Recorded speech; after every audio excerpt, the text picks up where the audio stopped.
I am a dimension traveler. I've come to warn you about the tyranny of Dark One.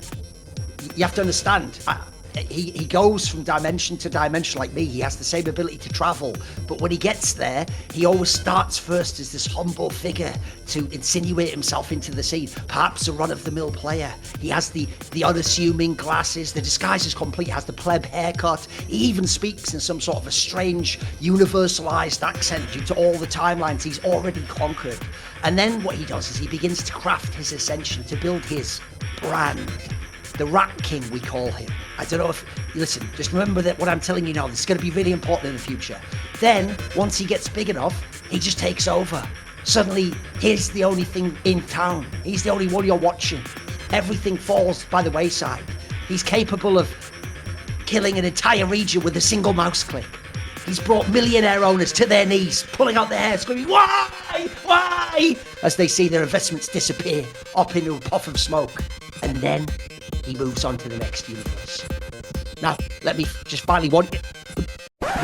What do you mean he's already here? No! Anyway, right, okay. So, we're now live. That was actually me. I know you didn't know because I had the glasses on. That was like a nerd alternate dimension Thorin. And yeah, that's right. That intro was actually about Caedrel. Don't know if you picked up on the clues there. I even made that joke way back in the day when Caedrel was nobody, and I brought him on an episode of Listen Local. I did tell him to his face, listen, just because you got those little Heimerdinger glasses on, mate, don't think you look cute. I was wrong. Turned out he's hella cute. Too cute, some would say. Now, here's the thing, Yamato. That I like all the skits. There's a method to the madness. That is going to go somewhere.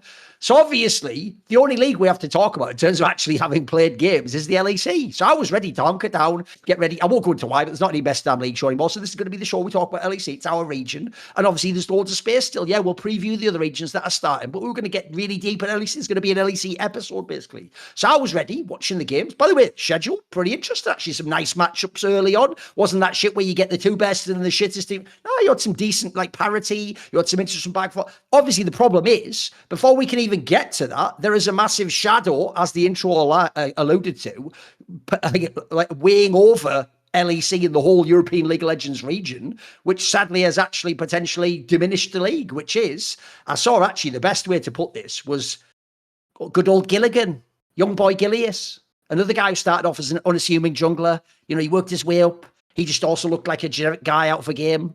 And then eventually he got to the, well, he did all right, you know, he did all right. So what the point is, he did also okay. Cute. Oh, also quite cute, some would say.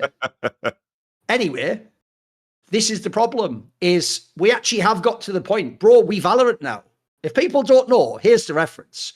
So in League of Legends, yes, ever since Caedrel became a huge core streamer, it was important to have him turn on the broadcast, but he did it anyway. Like, it was going to happen because that was his whole shit, was living League of Legends and LEC's his region. So it was taken for granted he'd turn it on. I'll bet even when people saw his numbers, people did think, a bit like the Gilligan tweet, oh, I'm sure some of these viewers would have watched the main broadcast if not. In fact, because a lot of people, I'm sure, early watching LEC on Caedrel's broadcast probably were fans of the LEC. They saw him on the LEC. That's what I was doing. I was thinking, oh, he's not on the LEC. Actually, wait a minute, this is cool. He's doing all the games. Cool. Right, go watch him there. I actually prefer to watch core streamers if people don't know. But also, remember, back in the day, you had Dom as well. He was doing the live views and shit. You had other people who also watched LEC.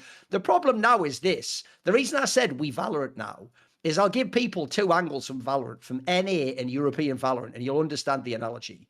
So in North America, it's not an exaggeration. Because Tarek, the former CS pro, who was a major champion in CS, became huge as a like variety streamer in the vein of, you know, a Shroud and Ninja, these sorts of people. It actually did become the case, Yamato, that every single tournament that had any NA team in had to have Tarek turn his stream on. If he turned his stream on, you'd like double the viewership, or maybe even more. And so people, funnily enough, even from games like League, used to laugh like, ha, it's a fake game propped up by one guy, turned his stream on. Here's another angle for you.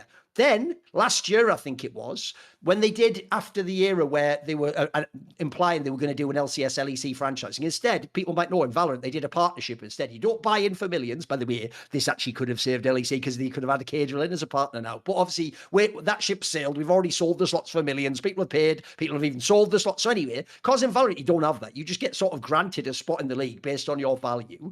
MKoi actually got removed last year because Ibai, the Spanish equivalent to a Caedrel Tarek type streamer, didn't turn his stream on What he did was, supposedly, I've never investigated, this is what people say, supposedly he made a deal with the league that implied he would be the one streaming, but then actually he was busy doing other shit, because guess what? He's got bigger fish to fry, mate. He does like massive world events stuff. And I think it was something like his stream went on, but it was other people streaming on it or something like that. And they weren't earbuds, so they didn't get the same viewership. So the same thing, essentially, he wasn't able to carry the viewership for Europe. The joke is, we're at that point in LEC now. Like, I can tell fucking Gilius here with this tweet.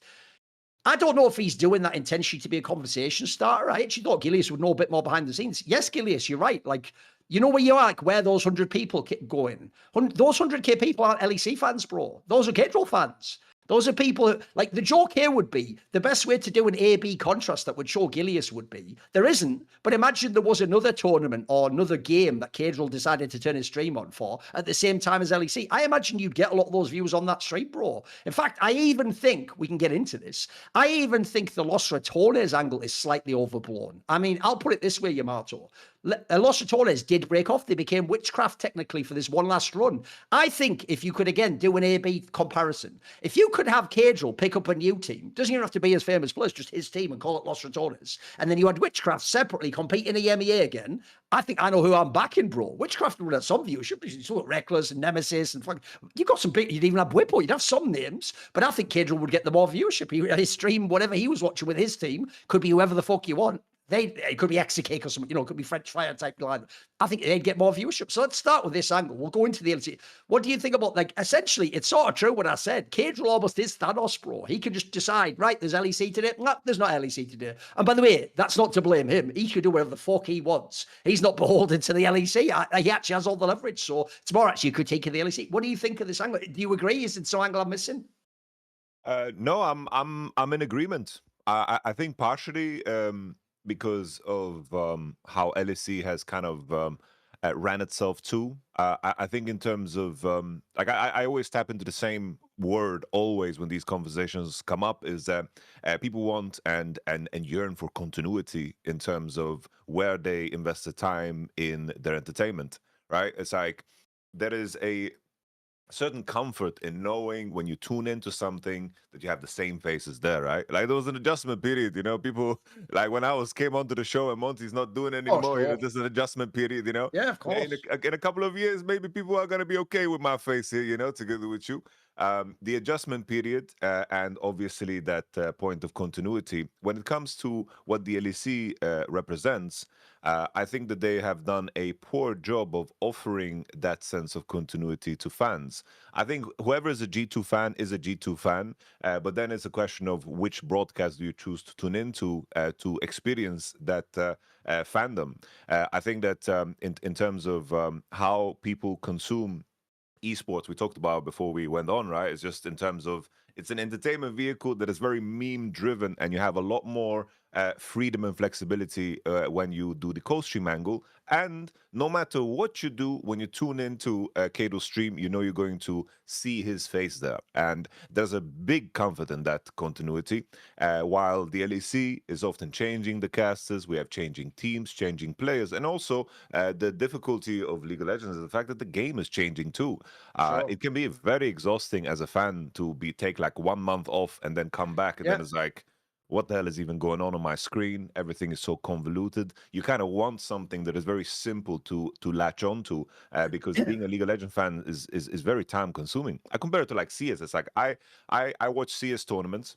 I didn't play since 1.6 in CSGO. Like I watched during NIP Fnatic era. That was like the last time I watched. And then I watched one of the majors, and it's so easy to just like I see the AK, it's Inferno, the AK, the AWP. Yeah, of course. It's immediately irrelevant, isn't it? Yeah. Very like clear continuity, and then you always hear like the same pairs of casters, boom, boom, boom. You always hear the voices. It's like when I hear some of the specific casters, I'm like, all right, this is a big ass game. They're sending out the big guns, and I think that is a massive point of leverage. And when it ties to the LEC, I understand that a lot of the new fans, if we think about the old fans, they're fans of teams, and then a lot of the new fans are either like Casey fans, Koi fans, or of course a Caedrel / Osotonis fan. And when he's not streaming, I think it's only natural that they don't tune in, because they've only experienced that version of the LEC over the last couple of years. I would love to see like the data in terms of how much old fans there are and how much of the new fans are in, let's say, the last 3 years of when Caedrel, of course, co-streamed the LEC. So for me, it's very clear that that impact happens, because the power from the LEC broadcast is also not there in terms of what they build. You mentioned it yourselves, like in terms of the cold opens, like the cold opens being such a big angle. And for me, in terms of who they are trying to build up in the casting team, I understand that the LEC don't want to be in a position where a caster becomes too powerful, because that's, of course, a lot of leverage to have. Like what Caedrel played his moves massively after, of course, casting the World Finals, and then branching out, building his own thing. Because I imagine there was no way that he could build out any form of like the same empire, let's say, in the casting team on the LEC. Like the move out there was such a well-timed move from him. And I think that the LEC is holding itself back because they don't want to create another, giant like that within the casting team. A few things. First of all, on the Caedrel angle, this is also an area where I actually have very little sympathy for Riot, because if everyone knows how Riot works behind the scenes, you might all know a little bit about this, but fans, you're just going to have to speculate and come with me on a journey here. Basically, one thing that will shock you is, bearing in mind, League of Legends for many years had much higher viewership than games like Counter-Strike, except for the majors, etc. But even then, Worlds would dwarf it. Like, if you were talking about like regional EU LCS, it could have like as much viewership or more than like a massive but non-major Counter-Strike tournament. Even though that's the case, Counter-Strike's top talent were all paid more.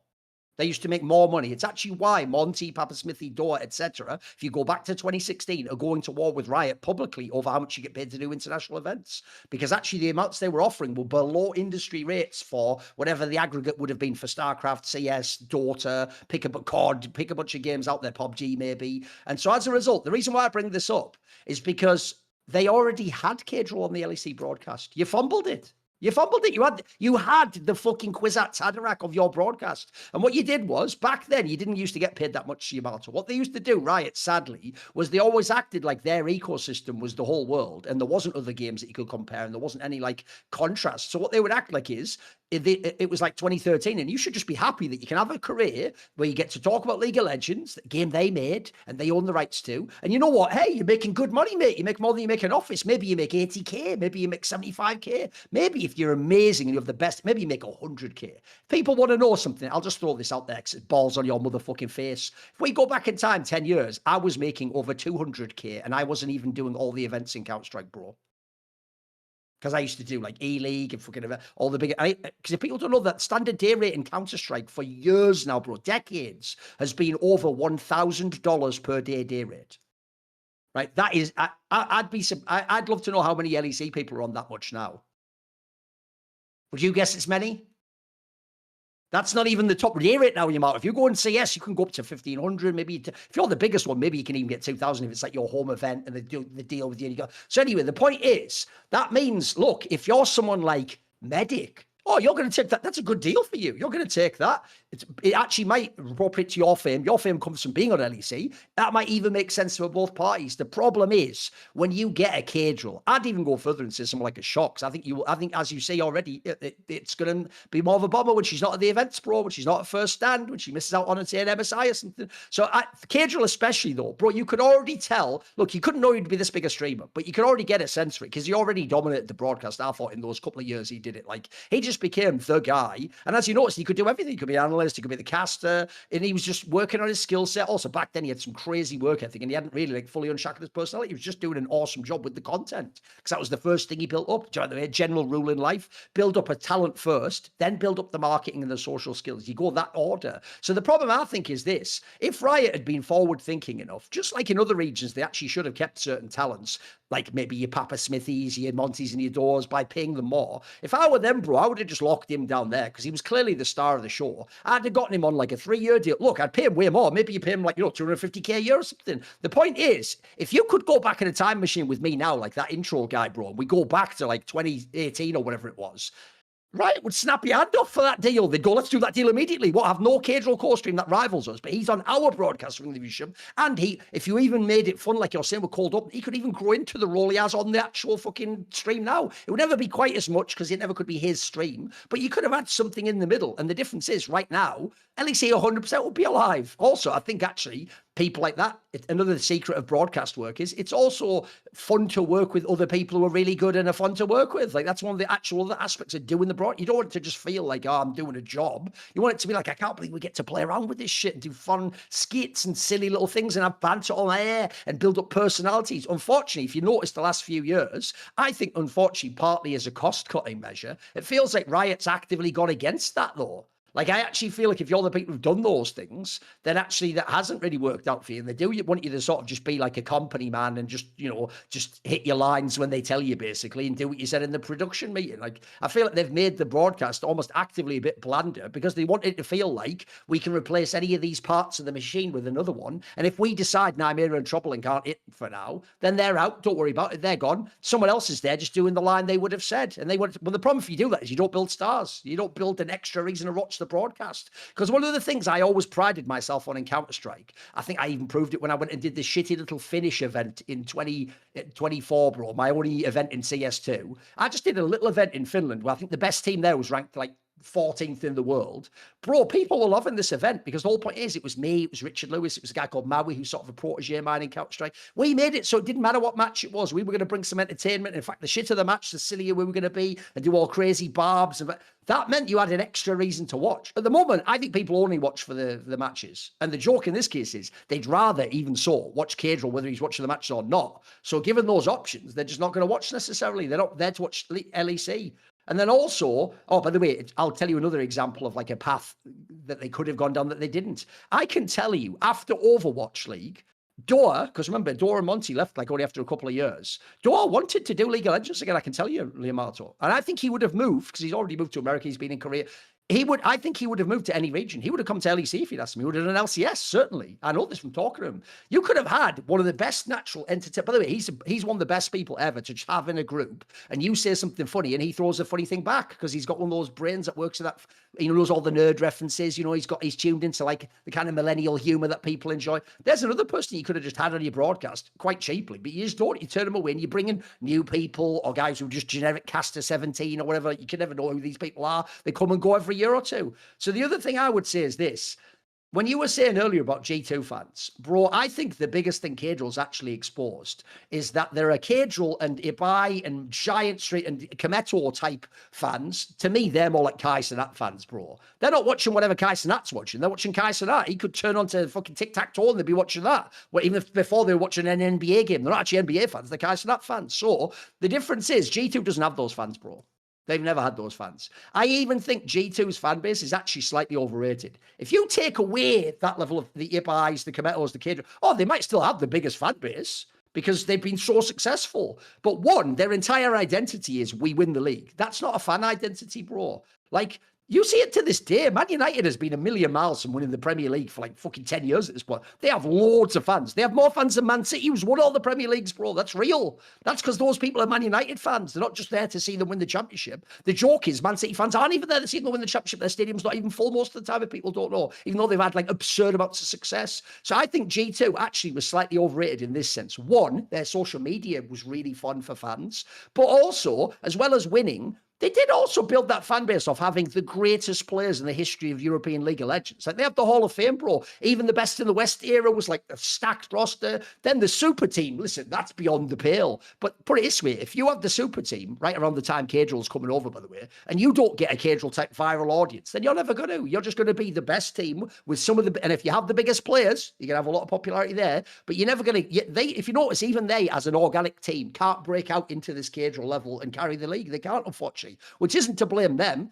This is why these people are, why I made that whole point about they're worth their weight in gold, bro. If you get one of these people, and Riot's done this a million times, you never kill the golden goose, bro. That's why it's called the golden goose. Bro, it's a goose that lays golden eggs. When you get that one, you don't go, we know what? kill this one actually and find me another. What are you doing? Just keep that one. Like, so I think we'll get into LEC itself, but I do think that was like one of the mistakes they made. And also, even if he's going to have his core stream, then you make a special deal with him. It can be private if you want. It can be public if you want. You make a special deal with him, some sort of a direct payment, a revenue split, whatever it might be. You make a deal of like, you will cast X days of LEC in exchange for the following. There's a million ways you could structure this deal, by the way. Maybe you don't have loads of cash, like we're doing cost saving now. Then maybe you give him some sort of a deal. Like, I'll give you a mad one. You might think this is mad, but this is a real thing I would suggest if you want to get this guy locked into your domestic league that isn't as interesting anymore with LCK. I would say something like, how about this? When MSI comes up, the English broadcast will just actually host your stream for one of the quarters. There won't be an English broadcast, but for one quarter final, you get all the viewership for that. See what I mean? That doesn't cost you any money directly, but that's a way you can give Caedrel like a direct. By the way, that would make his stream get even more viewers. It'd have all the views in English. So the point, and the reason I brought that one, I'm not a genius, by the way. That's something I can tell you. Day 9 did.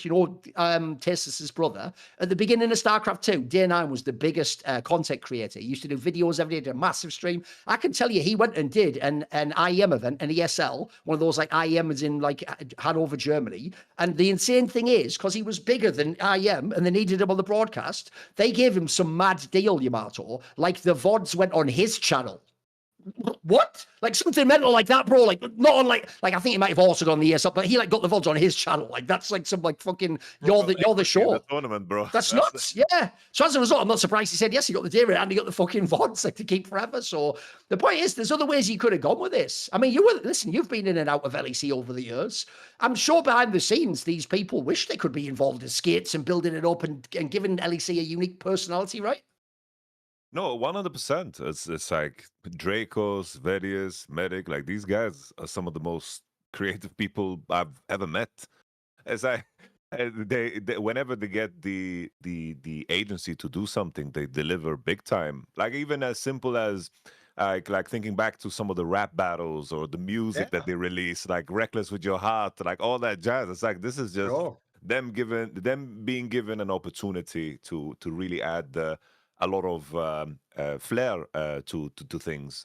But it's just the tricky thing of I don't know. There's so many moving pieces in terms of just to draw contrast now. It's like Finn, Jack Spectra, Odo. These are the 3 new guys on broadcast. But I hope they succeed. I hope they build them up. But should I be afraid now that if they get built up and let's say Odoamne turns into a superstar in a year or two, well, are they going to then like hold them back? What's going to happen? Like, is he going to be allowed to cast less, cast more? I don't know what's going to go on. Like, and at the same time, we're also so deep into the cycle of things that building someone up at this point in time is just so difficult. It's late in the day, mate. It's like now I'm excited at internationals to hear Kobe and Captain Flowers. It's like I want to hear the guys that I've always been hearing and that have thousands of reps in these tournaments. Yes. So it's just it's a rough thing. It's like I was very blessed because when I was competing, I was always invited to just if I didn't compete in the finals, I was on the analyst list on the finals because at that point in time. The talent managers, right, and the people that had a lot of say in who would come on, it would be Shocks, it would be Quick Shots, and they would always vouch for me to just be on the analyst desk without the legwork before, because they were like, okay, we just want to have the best desk possible. There's no like in between, nothing else. They just want to have the best desk possible. I was invited, and I was very blessed to be able to do both. But now it's gotten so much more complicated at the cost of let's say the beauty of the product. I think it's just been they moved towards it being more producer pushed and producer based rather than talent based. And I think they don't have the right opportunities to make the talent actually stand up and shine because of the need to cut costs. There's one other angle that we'll just touch on this before we get into the matches, which is since you just referenced some of those people, this almost couldn't come at a more perfect timing, Yamato, to make the exact point that we're making here about how LEC is sort of like a stripped down product that's kind of generic. It doesn't have big enough, but it has personality, but it doesn't have big enough personality, especially not ones that go viral. That again, same as I said about Golden Goose, there's a reason why that term is intentionally vague. You know, the term in showbiz is like the it factor. if it's because you either have it or you don't. And the whole reason why no one can explain it is because if we could explain it, we could replicate it, but no one quite knows. No one quite knows what mix of personability, but with something unique, but with something relatable.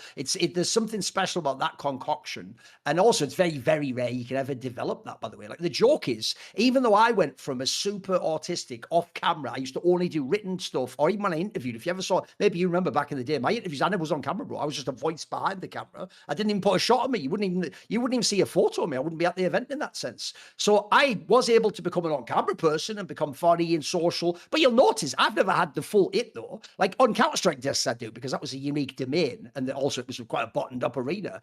I would never pretend to be viral in that sense. I just have my own following. Essentially among content creators, I'm the G2 content creators. I could be really successful, but the difference is, the joke is, Caedrel could do my content in Counter-Strike, bro, and he'd have more viewers than me because he has the create. He's somehow nailed it. Whatever that sense is that people connect with, he's done it. And I even think part of it, by the way, is a bit vague. It's that thing from the Bible where it's like, I am all things to all men. In a way, you have to be so that someone can project onto you whatever they want. They can project onto you like, oh, you're like the uncle who has the knowledge. You're the silly guy who's in fun and engages me. Oh, you're the guy who knows everything about it. They have to be able to sort of not, you don't want to be overly specific. You want to let people kind of meet you in the middle and bring something that they connect with you on, whether that's there or not, by the way. That's actually one of the secrets, I think. And in fact, if you ever see fans defend their favorite guys who are streamers or players, you'll quickly notice when they talk about them, a lot of the shit they're talking about is just in their head. Like, that player might not even be like that. He might not even act that. They just, they saw something they liked and they latched onto it. And that's part of their connection to the player.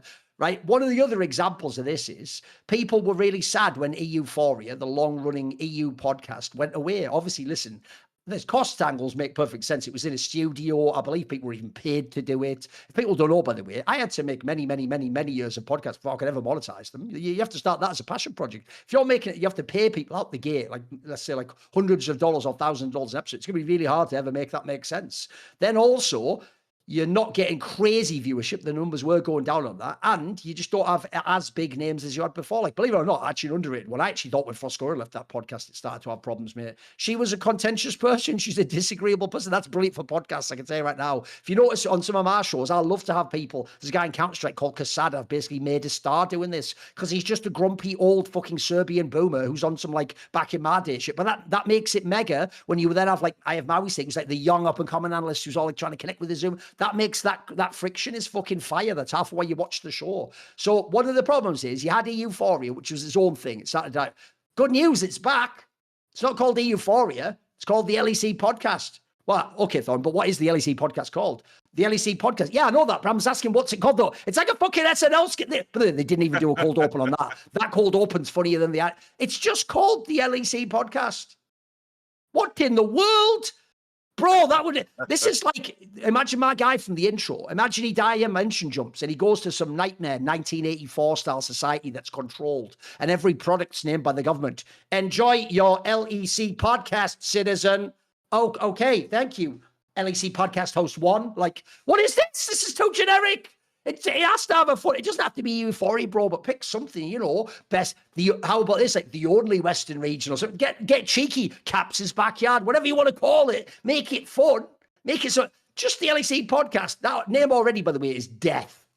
Would you like to watch the LEC podcast? I think I'm all right, actually, mate. Then it doesn't even inspire ideas of fun or epic or anything. Then also, you've got the whole angle that the people they've hired are both in isolation good hires. If I was doing a podcast, by the way, those are two of my favorites on the broadcast. I can't believe fans hate on Jack Spector. I love his style. But I'll tell you what, Yamato, I do get to think because I've been telling myself. I love it because I also know where if I was interacting with him, I'd sort of like polish off some of the rough edges or keep him out of areas where he's not as good, They don't necessarily have that figured. Odo Amne and Jack Spector, I enjoy both on the broadcast. Problem is, if I'm going to have them on a podcast, I want like a host that's got some personality to like weave them in and out and bring them into stuff. And the problem is, it's just them, bro. And I'm sorry. Listen, I'm not a big Dracos fan just because of personal behind the scenes industry shit. But I'll tell you what, mate, he definitely has charisma. He definitely is someone that fans like. By the way, he's very likable.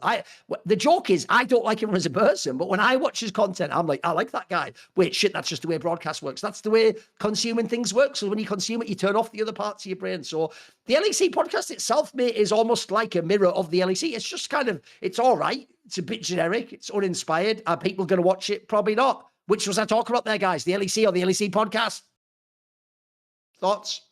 I just feel like this name is like some market researchers. Like this is a keyword that people search for a lot when they try to find euphoria that no longer exists. So let's latch on to this concentration from the LEC fans aged 18 to 34 and just name the podcast exactly that, because people are trying to find something that no longer exists. And to reference back to this, it's like we mentioned that Shocks is appearing less on the broadcast. I think Laura is doing a really, really great job too. It's very clear that like she's getting better and better, and a lot more dynamic and a lot more confident in delivery. This is something that takes time. She's fantastic.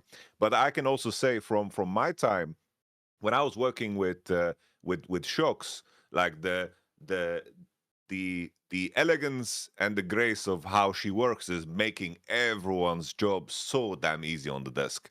Like it becomes so easy to work, and it's very important to pair Shocks together with the Jack and the Odo, because otherwise it doesn't work. Because she does such a good job of making sure that the delivery of a message always hits the right tone. Because I can notice with like Jack and Odo, they are recently pros, and they don't have easy time having fun on their own cost, because there's an ego involved in playing. There was definitely like many moments where Jack is like arguing with Dracos while he's casting. I'm like, what the hell is going on, bro? Like, chill, bro. Like you need to laugh at yourself a little bit, you know? And Shocks does a very, very good job of like putting you down when you need to be humble, and just make sure that your delivery of your frequency is so good, and maintaining that is so important. So like referencing back, if there's a world where for some reason Shocks is no longer working at the LEC events, it's like everything. It's just like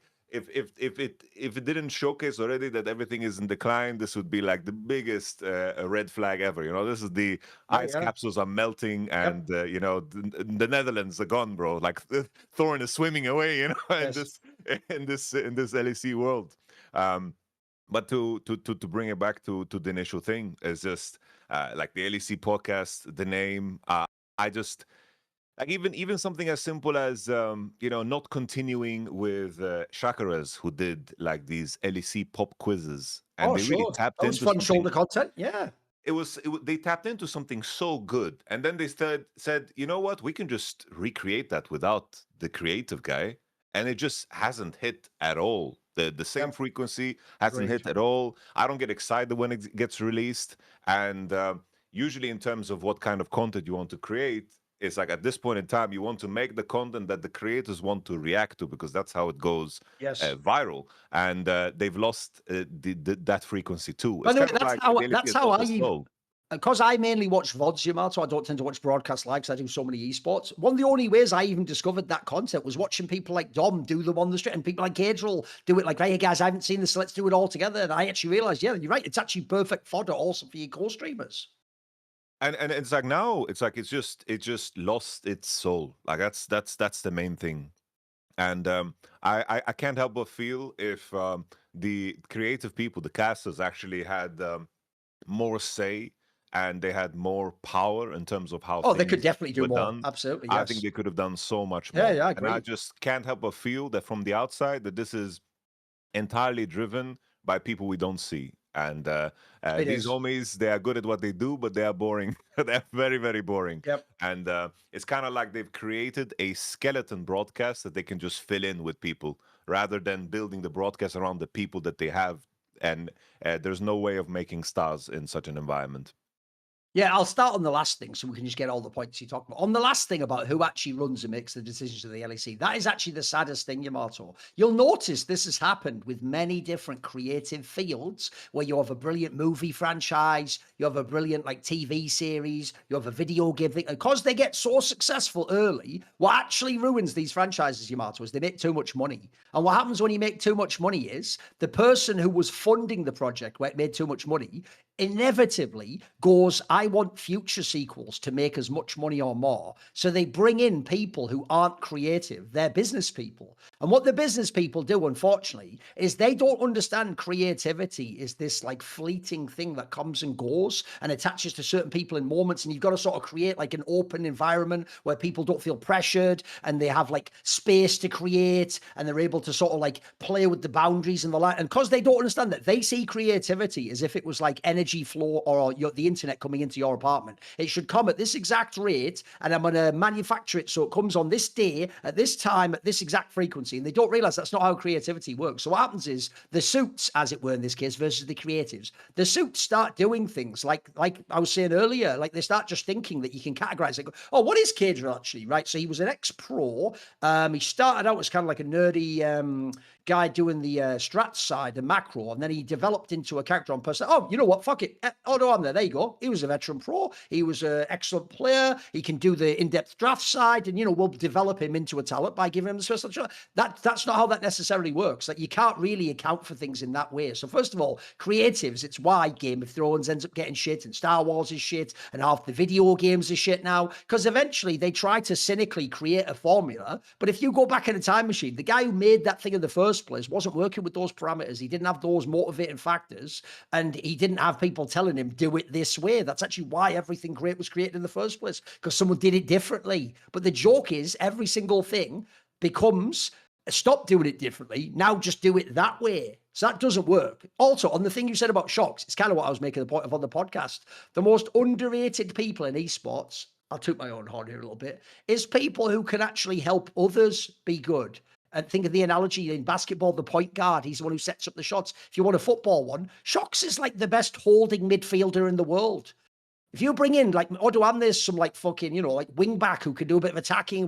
Then you have like Jack Spector's like some crazy winger who, if you let him, listen, if you let him in the center of the park all the time, he's going to fuck up and he's going to lose the ball. But if you let him keep him on the wings and give him his angles and feed him the ball at the right time, then it's going to be awesome. And crucially, it's why I said holding midfielder. If he's not in position yet, you want the fucking Zidane who can hold the ball, the Rodri type guy who just holds it. They don't let it go and they figure out what to do and they do the little small play and then they create the play later. They're trying to do shows now where they don't have that person. Like Law's trying to become that person, but she hasn't had enough reps in it. You're right. That's the other problem with building people up, is they kept her too limited in past events pro. They probably already, when Shocks was here fully, should have been having like alternate, like, tell you what, she does MSI, you do Worlds this time, and then we'll figure it out like that, you know. They probably should already have done that, because you wanted to give her more reps now, so that if Shocks goes now, it's almost seamless. Like, she'd be like, you know, 5% below her in some of these senses. But Shocks has just had 1 billion more reps doing it. Like, she's just, it's not even that we know who's better yet. We'll only know in a few years when when Law's had a chance to do it. And then also there's one last thing which I think is a key topic, and then we'll go on to the games. We'll tie back into the Caedrel angle. Bro, you said it earlier. One of the things that is the most misunderstood quality in esports is this, Yamato. Because the older viewers are the ones that are established, that's actually the traditional fan base of esports now. They're not 18, they're not 15 anymore. But the problem is, because of these influencers, which is what people like Caedrel are now, more than just like League of Legends commentators and analysts, these influencers, they're the ones that get the Gen Z and the Gen Alpha. They're the ones that get the kids. They're the ones that get the 18 or the 20-year-old kid. And he watches because he's French and a fan of Kometo. He watches because he's Spanish and a fan of Ibai, or he watches because he's a fan of Caedrel. They don't watch just because it's the matches and it's an esport. They probably would watch something else and will watch something else, as you've seen. The actual fan of LEC or League of Legends Esports, I can tell you from our channel, our company, by the way, is the most successful media / podcast company in the world in esports, and particularly in League of Legends, we're killing it. Look at our numbers. If you knew like the sales we're doing behind the scenes, that's because we understand that those people are here for the personality. Like the kid is there for the specific influencer. These people are here for personality around the game. They want the game to be made fun. What I do on this show isn't all skits, is very rarely. I make jokes around things that if you watch the game, you get as funny. You get why that draft angle's funny, but if you were just a general fan, you'd be like, "What's the angle? I don't know what that champion does," you know. So what people have missed is this: the average LEC fan, I actually think you should cater to, because you never get in that Zoom anymore. By the way, he's on the Caedrel stream. You've got to go for the guy who's like 27 and he works a job and has disposable. By the way, he's even better. He has disposable income, Yamato. This guy will spend money if you do it right. But you've got to engage him on the level he wants on. And I can tell you, those fans, because they say this about Last Free Nation content all the time, they always say one of the reasons I watch your content is because actually the other stuff feels like it's still pitched to a 16-year-old. It feels like you're not allowed to do a naughty joke. Ooh, you're not allowed to cross any boundaries. It's a bit too buttoned up, And unfortunately, I actually feel like the other reason LEC broadcast isn't getting the fans is they're sort of appealing to no one. They're appealing to this imaginary demographic that they can't tap into because the co-streamer gets it all. And that kid doesn't just want to watch a plain sports podcast. That's not his thing. It's why, even though for me, I always will tell you, I want it to be like sports. I want to have the desk and the presenter and shocks. And here we are on day 2 of the event. We're going to see who's going to make the top of the group. I want some of that because I think for history, that's important. Problem is, I don't think kids want that now. Kids want an entertainment product, mate. They want to turn on Twitch and see something wacky happening. And if you don't entertain them within 5 minutes, just like a YouTube video, that's why I have to do this fucking skits now with Dance Like a Monkey for you all. But I tell you what, I'm Robbie Williams mixed with Michael Jackson. Oh yeah, exactly. But without all the shit off camera. Anyway, so they had to listen. He was a bad boy, and I tell you what, those allegations, he didn't beat it. Anyway, whatever. So his problem is he should have been looking at the man in the mirror. If he'd have done that, he could have reflected on what he was doing. But the thing is, they don't give a damn about us. That's the problem. Anyway, that's enough song. Whatever. Yeah. Listen, bring it back. Because it doesn't matter if you're black or white, Yamato. It doesn't matter if you're black or white. It doesn't. Bro, it's got to be a thriller. That's the point. I wanted to drop all the songs that I wanted to drop. Okay. Follow-up. Okay. You just slammed them. Okay. All right. It's okay. Jump in next time. I didn't know you wanted to come in. Bro, I was ready, bro. I was ready. I had Man in the Mirror on hold. Right, fair enough. I had Thriller on hold as well. Fair enough. But it's okay. See, we're still working. Listen, pointers. We're still working on the relationship. Exactly. I didn't know you were built like that. I didn't know you wanted to go to the basket. We'll do a little hand signals or something. When we're going to do it. Anyway, so I do think, unfortunately, LEC, this will continue. People will come back from the playoffs and they'll watch the finals. And by the way, I think the homestands could actually be a little thing that could spike attention and bring it back, especially, by the way, if you get the Caedrels of the world to do the homestand, that'll help, and the Ibis, etc. But I do think English language broadcast, it's in a rough spot right now, bro. It's in a rough fucking spot. I'll even ask one question I have for you from First Stand. I want to see what you think of this as a last topic, which is, when I watched First Stand, I used to say this derisively, but I think this is what they should lead into now. Bro, First Stand isn't the English language broadcast of an international Riot event. It's the Western broadcast, bro. It just is. It's become, we're all pulling for G2 and Lion. That's what the English broadcast became. But I'm fine with that, believe it or not, Yamato, because I actually do think that's what the kids want now. And I actually do think, in the same way as I watch the Korean broadcast, bro, they are hella biased. Yes, they'll give credit to the other teams being good, but I can tell you who they want to win the fucking game. Chinese broadcast. I think at this point, just lean into it. Just make the Western broadcast biased, because what people don't understand about bias isn't a problem as long as you know what the bias is. This notion that you can be neutral, you can't. Nobody can be. If you force someone to be neutral, what you're saying is don't give your thoughts. Give someone else's thoughts that you think you should say. No, that's the worst on-camera performance you're ever going to get. What do you think of that? Would you want it to stay the same way? Would you want to leave? Because I actually like the angle that, look, I don't believe Law really believed G2 was going to 3-0 fucking Gen G. But I'll tell you what, it was funny that she said it did. They made it fun. No, I think biases are fun because you engage both sides of the passionate aisle, either the people that want the team to lose or the person that wants them to win. And Yes. that is the type of engagement you want to look for. That type of bias, I'm with you 100%. I think it's good to lean into that and to have your personal preferences. There's one form of bias that is kind of strange that I wanted to mention to you. I think it's very odd that Oduamne is on broadcast and he's coaching Fnatic. And he's only. I agree. That's a little bit sus. That to me is very strange, because it's like, I feel like in the conversation, they're kind of walking on glass. His team is losing, and he needs to kind of lean into, because even if there's no way to do it perfectly, because sometimes what happens is you lean too heavily into the other side to overcompensate for people that might think that you're biased or whatever. That part fans at home understand he is speaking from personal experience. Think about the last 6 months. Keep going. What? You've been. My point is, you've been in this exact position. You've done podcasts while you were a coach. You've been on broadcasts while you were the. Yeah, you're not just making up. You literally know what this is like. So it's No, tricky, definitely. right? Because Yeah, part yeah. of your brain is like, wait a minute, do I have my I'm the coach of that team hat on, or have I got my I'm a neutral analyst one? And the problem is, even if you're the neutral analyst hat, you don't want to be too harsh to the one, because the next day when you put the other hat on, the players go, "What the fuck?" Like, so it's a balancing act, right? And that's once again the big advantage of the co-streamers, right? It's like Caedrel, one of the big moments was his love for the Shy and Weibo, Yes. and he made the whole rap song, Yeah. and he did the whole thing when G2 was facing Weibo, and he ripped off the G2 jersey. It's like you can turn heel, and you can it allows you to be so much more dynamic, and I think in terms of the like another way to do that is something that I always reference back to is the world's analyst desk. I believe it was season 3 where it was Monty, Doublelift, I think Crepo and Deficio, Yes. and they just had the same desk every damn day, and there was like competition between them, banter between them. They had difference of opinions, and they could jab at each other. And I think that's also so damn powerful, because that's what we see in traditional sports all the time. It's like I don't know how many clips I see of the Thierry Henry with the Scouts man, and Yeah. Like I have never watched an actual segment of No. them talking about football, but whenever I see a clip from them, you can see that there is chemistry there, and they have like these The inside desk jokes clips that go themselves such are a long viral, time. whether you watch the broadcast or not. And they also notice they instantly put them on social media, like the second they happen. Yeah. And I think that's also so damn powerful. And we see glimpses of that, like Odo and Jack are like fighting against one another, but and then the next day we have a different analyst desk, then the different analyst desk, and then the different thing altogether. And I think it's just tapping into that continuity, making stars by making sure that you are in a position to, of course, get your reps in and do it with the same squad. Because I was very fortunate. It's like the first time I went on LEC broadcast.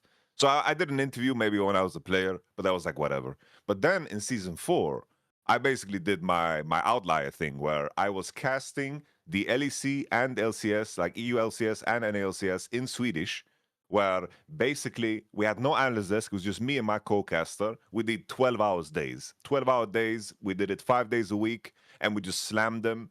I picked up a heavy smoking habit because that's the only thing that I could consume between the games. Okay. But the amount of hours I was in front of camera, barely anybody watched. Nobody gave a damn. They put us on national television for the World Finals even, which was fucking strange, but they did. But the amount of hours that I got to put in made it so easy for me to. My first LEC Analyst Desk appearance, or the ELCS Analyst Desk appearance, was like, they're like, damn, we want to have this guy more often on camera, on broadcast. This guy is a natural. But in all honesty, I had like 3,000 hours already in front of the camera doing like this gruesome work. So the balancing act is tough. But to go back to the initial thing, I do think that the biases are that's fun. I remember this just as a final point. I remember there was this English commentator that just loved Messi. Whenever Messi had the ball, he would just scream his lungs out. I don't remember. He's in every Messi montage ever. It's like if you pull up, like you just hear how much he loves Messi. He could be yep, Iniesta, Chovy, Messi. It's like he just touched the ball, And I think it's infectious. It's like passion. That's how passion shines through the screen, in my opinion. Bias and personality. Yes. First of all, not only do I think they also wasted a lot of commentary talent that was really good. Last thing I'll say is this. Here is, in my opinion, the ultimate failure of the LEC. If you'd have asked me, bro, 6 years ago, what will LEC broadcast be in 2026? I would myself have actually overestimated what they'd be able to do. Because here's what I would have told you, Yamato. Oh, by then, it's going to be fucking awesome. What are you talking about? It's going to have like Perks and Yankos bantering, but they're going to be on broadcast. None of these people are there, bro.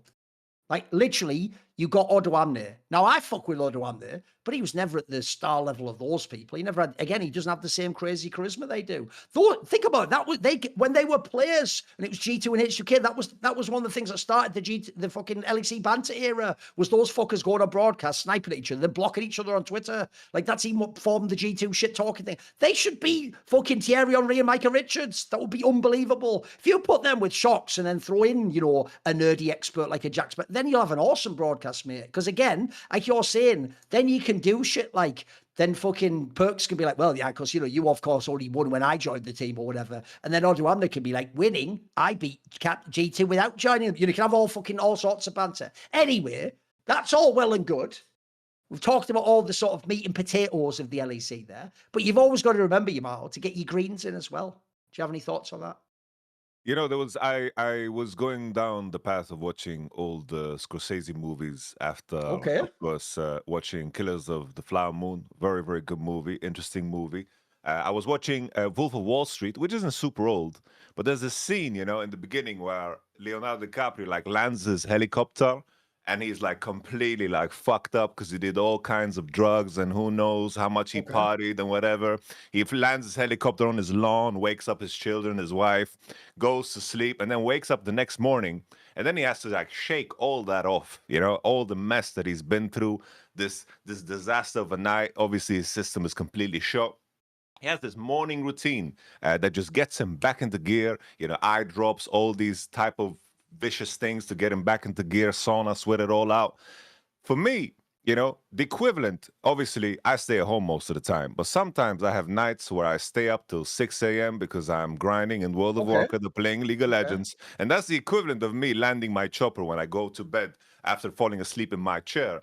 And the next day, especially with my age now, in the past when I was 17, I could rock out these days, no problems, no problem at all. But now I need to make sure that I start the day with some good decisions. And the best way for me to kick it back into gear after a 4-night sleep or an 8-hour sleep, whatever it is, to make sure that my foundation is so good and that my bar is always high enough to operate throughout the day and to keep up with Thorin, I of course take AG1. AG1, I think the main thing is it's like making sure if there's a lot of things that are inconsistent in my life, it can have an impact. But if I just take AG1 in the morning and have that as my one good decision, the standard just raises so much higher. It could be that my diet is shit. Maybe I'm on the road traveling. Maybe my sleep was bad. I think starting the day with a good decision is so damn good, and it's been very, very helpful to me. AG1, for those who don't know, is a daily health drink clinically shown to support gut health and filling common nutrient gaps. With 75 plus ingredients, including 5 clinically studied probiotic strains, AG1 replaces the need for a multivitamin, probiotics, and of course more. That's a very, very big thing, like gut health. I don't know, with age, if I eat something wrong or whatever, I feel the impact the next day, the day after, and to make sure that my gut can work through all of the meals that I feed myself in, because I binge eat a lot, Thorin. It's very important my probiotics, of course, stay in position.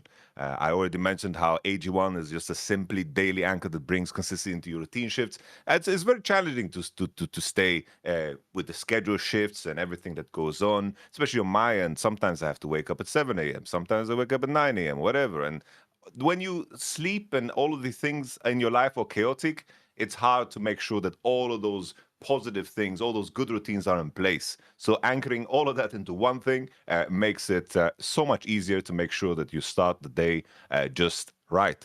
Energy, immune health, gut health, of course, AG1 is a must-have for those people that want to simplify living a high quality life. So go to drinkag1.com/summoning to get an AG1 flavor sample and a bottle of vitamin D3 plus K2 for free in your AG1 welcome kit with your first AG1 subscription order. Only while supplies last, so go get it done. That's drinkag1.com/summoning, drinkag1.com/summoning. Thank you, AG1. Right, obviously, LEC Spring has begun. We're going to get into some of the big matches. Crucially, the format's way better. It's all BO3s, so we LPL/LCK now, boys. And we're actually getting to enjoy proper matches, not just randy-ass BO1s. We also get to enjoy Fearless. We actually get to see that instead of just in BO1 where you don't have any of that, right? Since there's no G2 in the first week, the main team I was looking to was my main question. It's the first thought I had after the end of first stand was, bro, is G2 going to be a level above? Or is it actually that, like, when KC was battling them in the winter playoffs versus whatever, that KC's comparable and KC could be a real contender? So I was watching, they were playing Vitality in this opening match. Listen, that's a team that's, upset potential. Certainly some players that are good there. Bro, let's just start on the KC side. they could have lost this 2-0, mate. Like that second game was a real close game with a lot of like, I'd say like random moves from some of the Vitality players. Like I didn't think KC was that crazy out the gate. The Naiyou guy had a good third game, but aside from that, he was a little bit ropey. Like, what do you think of KC? I think the strange thing about KC is, for me, in winter, what carried them, I think, is just individual star power. And the main question for me always was, what is Reaped going to offer to this team strategically, together with Zeph, in terms of their development, in terms of macro, in terms of how they play together, in terms of just drafting? How are they going to kind of scale into things? I think they had a very solid final against G2, but G2 played a game where they challenged them on that individual level, even though in all 5 games, Skymon just dominated the early game together with Jungle, similar to what we saw a continuation of with Labrov and Skymon at first stand when they ramped up against, of course, the LCK. The concern for me with KC is that they are very similar to Genji in many ways, in terms of how wide they play, in terms of how individual base they play, where they try to play the lane phases and they try to create kind of a game structure where if the enemy invests time into breaking one, the other two are going to take over. Yes. But that's the detail that is tough. If you are looking to play a similar style to Genji, you got to be better individually in pretty much every role. In this series against Vitality, if it wasn't for Vitality, like they could have ended that game too, I'm pretty sure, if they just pushed for it.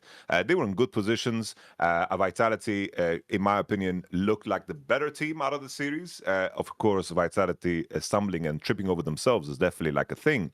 But KC, in terms of where the growth is at, I haven't seen any nuance in their macro. I haven't seen any nuance in the jungle and support play. And in the in-between, there's definitely moments where Kalis gets caught, where Kiahu gets caught, where Kana gets caught. And the biggest red flag here was that Kana was getting just destroyed in my mind by Naknako. Usually, like, fan sentiment around some players and how people wish for a specific player to move to the big team that is G2. Oh. Naknako is Naknako is something else. He is the man. And I think in terms of KC and the vision out of the first best of 3, which is very limited in terms of data here, this doesn't fill me with excitement for the matchup between KC and G2, because KC have still a lot to prove in terms of what their improvement would be. G2 is a team that can lose a couple of series and we don't care as much because they have so much volume under the belt. But KC still need to show us a higher ramp up and actually very, very decisive early games, because their jungle and support play isn't there. And I think that Skymon and Labrov are just going to create those leads against them always if there's a rematch. And then it's a question of, will G2 throw? Probably not. They've gotten better. Will Vitality throw the next time they play, maybe in playoffs in a BO5? Probably not, because I see an active improvement there. KC, I need to see more substance there in the macro and the department. It needs to be better than just the individual pieces here, because the individual pieces are damn good. Yeah, I know what you mean. Like, first of all, if people know Reaper's style of coaching from many, many different teams and regions, he's definitely a guy, because he was like this as a player, who has, like me, the sort of superstar theory of esports, which is if you have star players and they're really good, you give them a lot of agency to play the game. You don't tell them, like, right, you're the weak side this game because that's the current comp that's all hot. No, you find a way to give them a champion where they can still count. So the problem you have in KC is a very obvious one. And sadly, it's why I was doing it last split, but eventually just couldn't handle it with the key Yahoo guy when he got to the playoffs. Here's the problem. I would love to say KC is better than G2 and will win and should be better than them. But here's why they aren't, Yamato. Because they've done a classic combo, which unfortunately in League of Legends is really hard to make work, which is your 2 best players are top lane and ADC. Bruh. Those are the 2 roles in the game with the least interaction. In fact, if anyone even remembers, one of the reasons I became like low-key an admirer of Bwipo's game, even though he was always that super randy top laner, was the post-Caps era Fnatic, when I can tell you, I also knew Young Bucks, I knew some of the behind the scenes.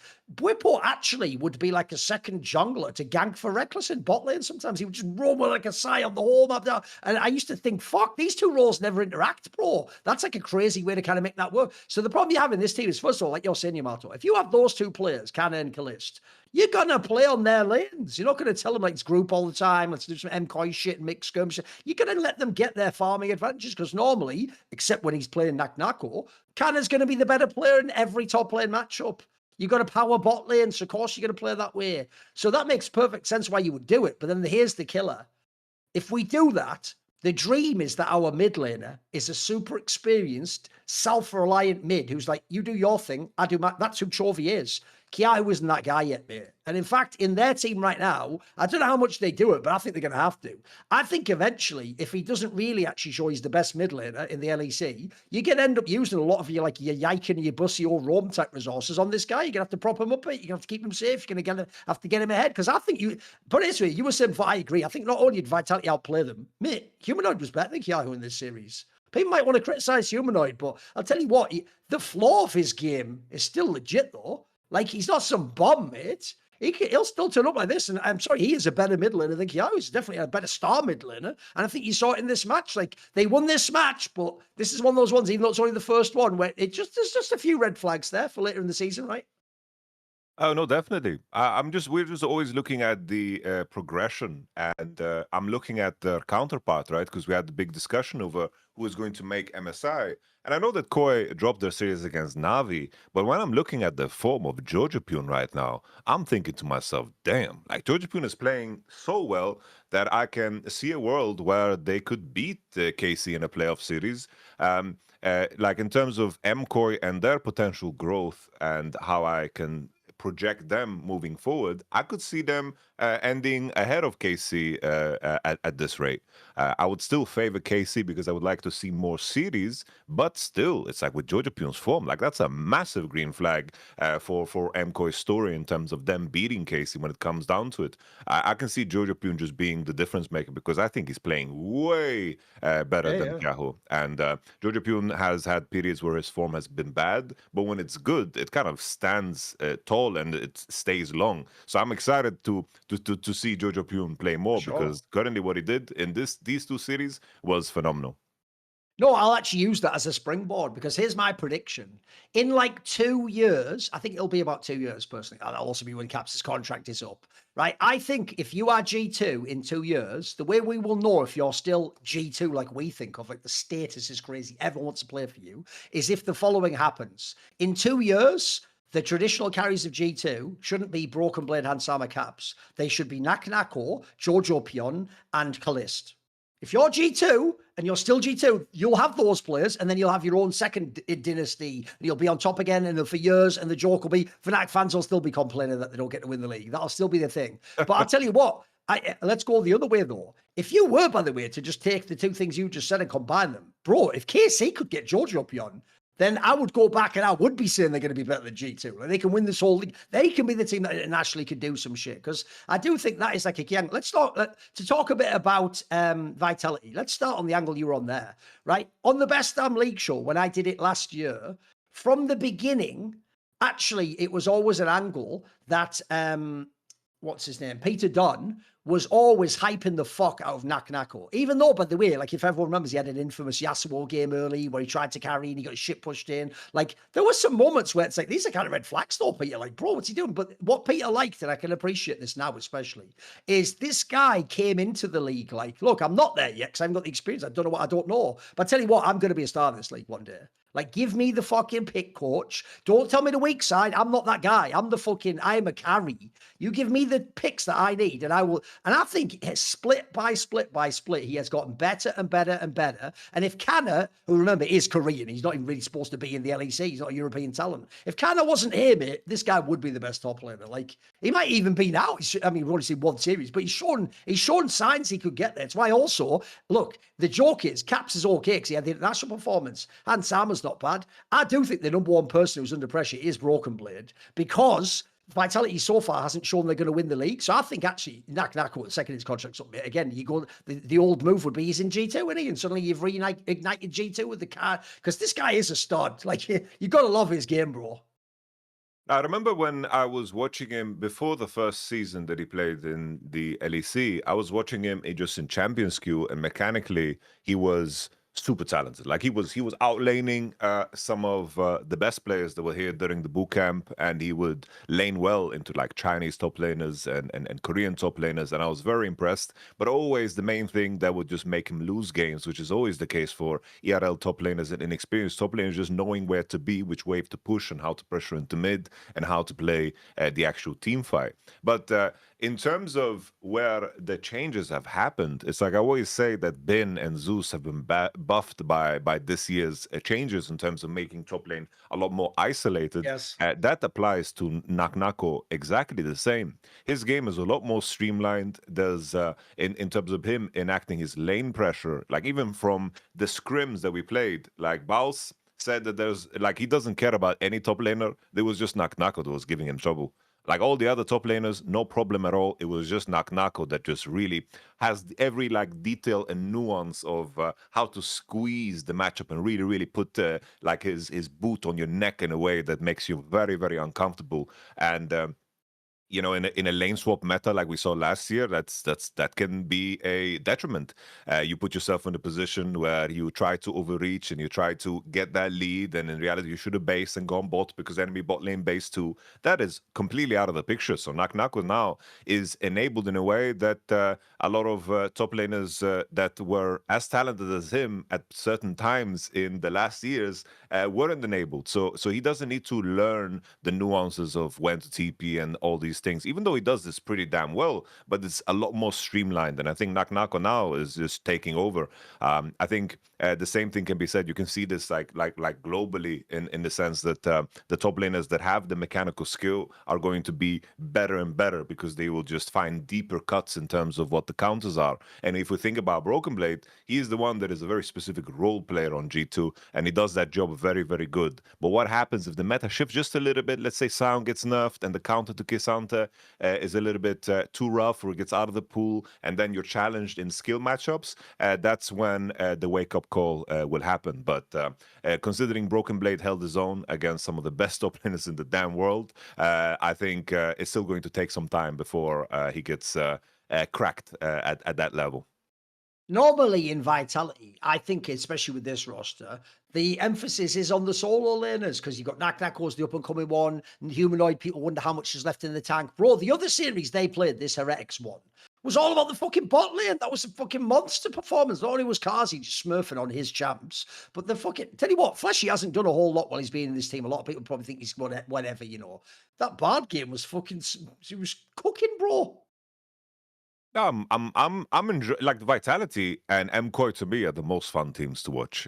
Like Vitality, Fleshy, you know, him getting that extra split. I thought it was frustrating, right? That they benched Hilly to get Niski for one split, and then what was the point of all that jazz? It was all very strange and silly.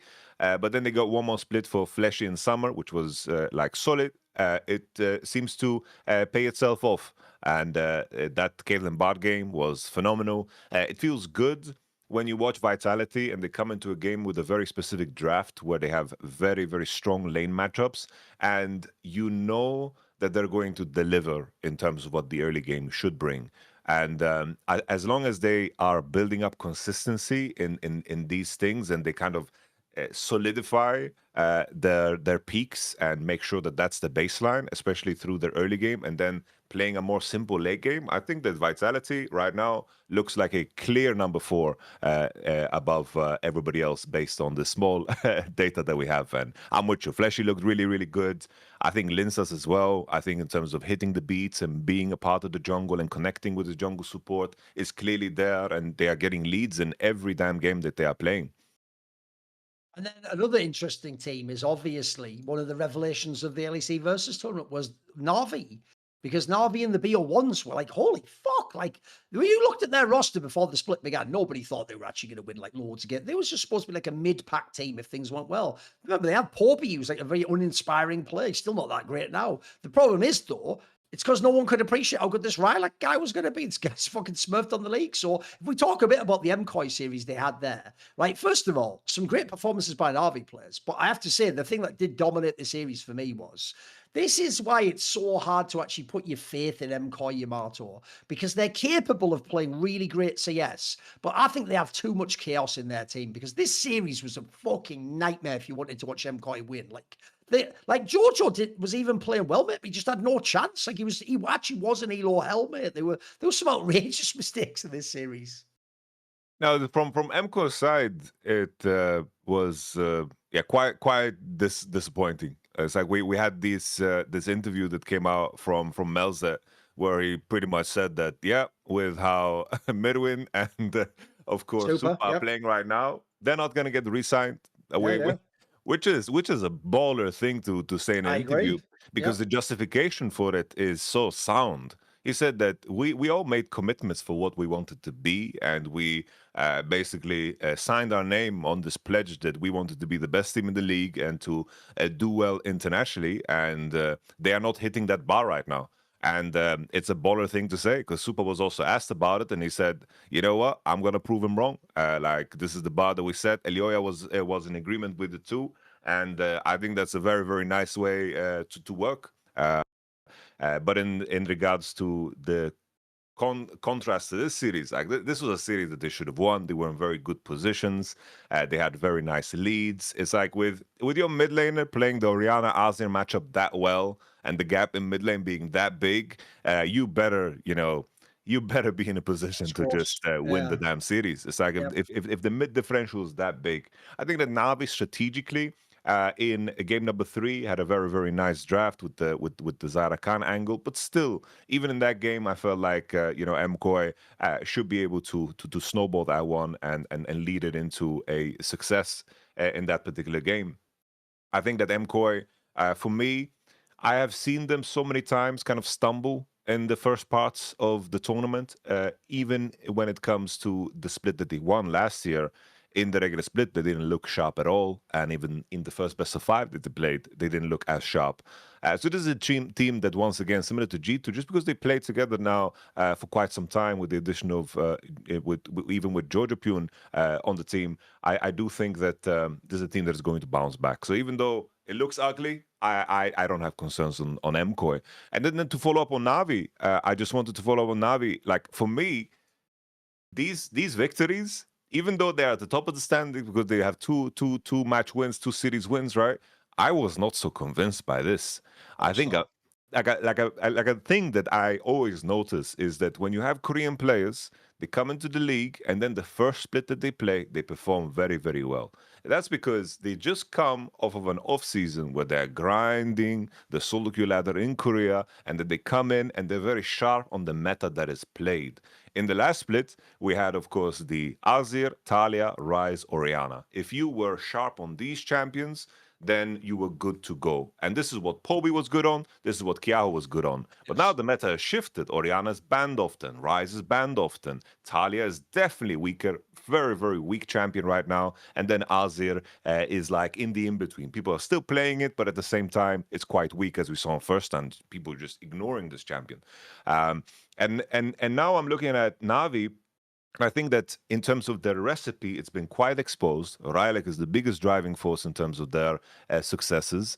And at the same time, Poby was a very important anchor for them in Winter Split in terms of how good he was laning. And I saw some red flags here in terms of some of his laning. Like, besides maybe that one game against Yon when he played Victor, I was very unimpressed with Poby in comparison to the Winter.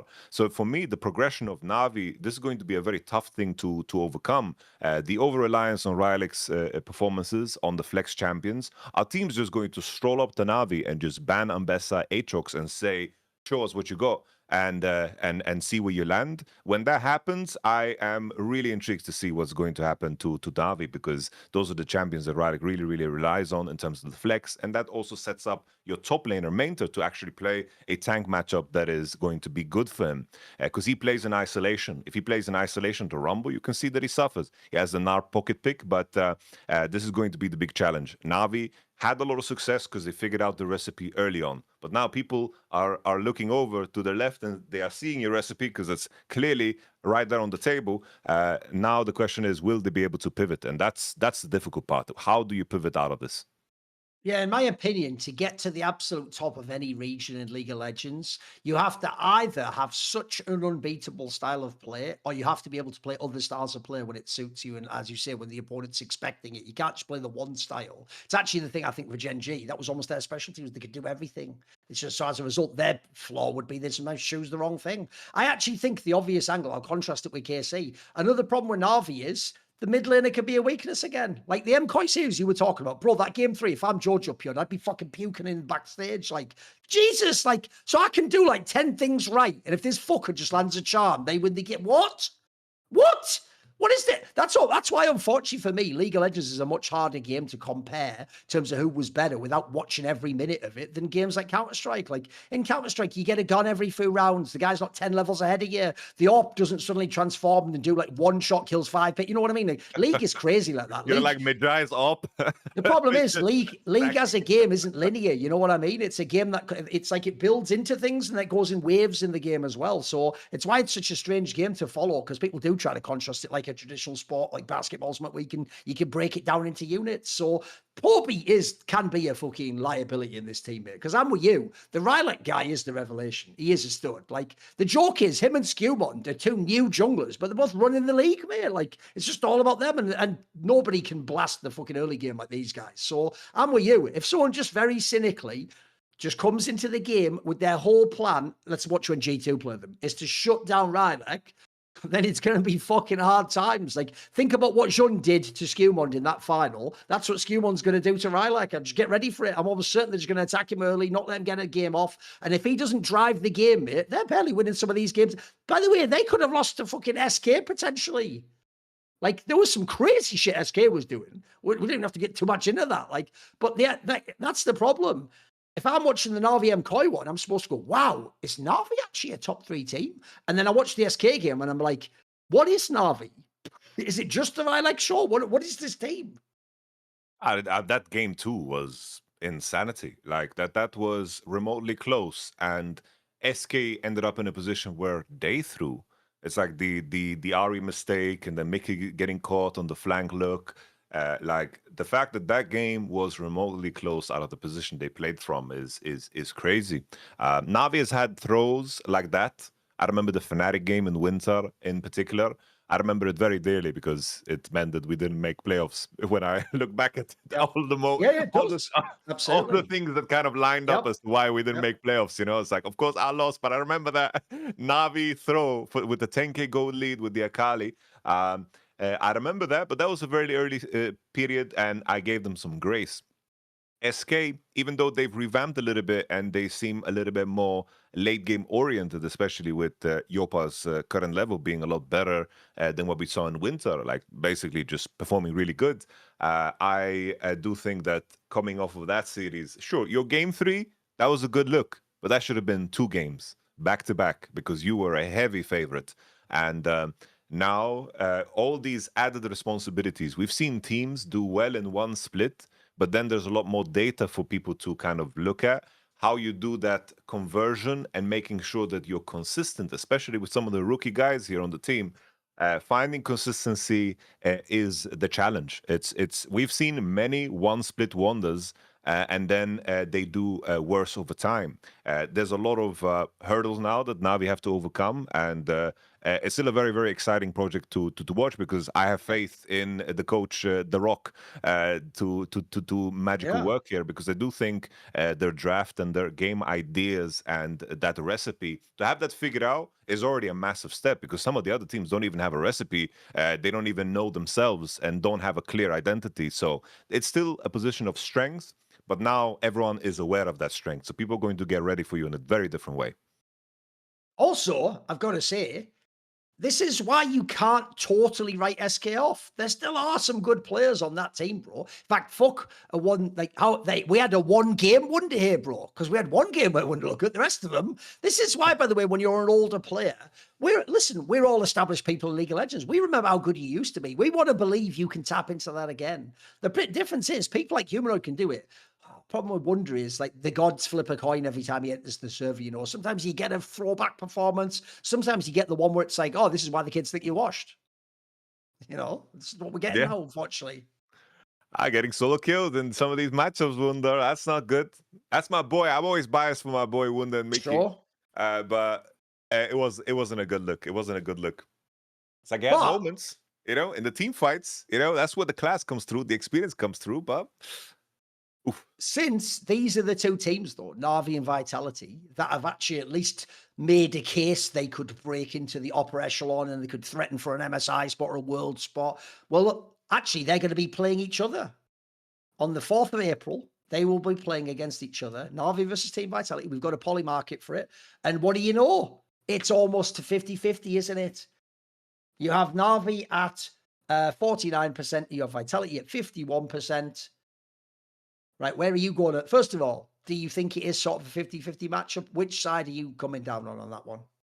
It's I can see it being a 50-50 in the sense that, you're in a position where the question marks surrounding Vitality and their consistency to close and Navi's strength in terms of their prep work and their draft identity, and that is a massive glaring flaw for Vitality. They had a very good 2-0, but that game 3, where they played the Kama and the Jin and the Kaiser and the Annie, that's a composition that, usually fans, when they say this comp has no damage, is usually like unfounded and they don't look at the nuance of things. Yeah. But when you can look at this draft in a very simple manner and realize that it's very, very flawed, or when I hear conversations about how they try to justify the Seraphine draft they played in the winter split to finish off the season, I do have my concerns of Vitality's basically their skill to trip over themselves. But in order to trip over yourself, and that being a relevant question, you need to be like, have a heavy stature in the first place. Because I do think in the game and what they are showing, I do think Vitality is the better team. And Navi goes into this series hoping that Vitality is going to fall over themselves. And that's not a comfortable position to be in. And if I needed to, gun to my head, I would lean towards Vitality at this moment in time. Because I do think that 2 of those victories that Navi had, I thought that they weren't convincing at all. First of all, the reason why I love that this is almost 50-50, so actually pick either side, pick whichever one you think's the winner, basically, there's crazy value for both, is because, bro, if there was ever a series had, this will be a 2-1 best of 3 written all over it. It's this one.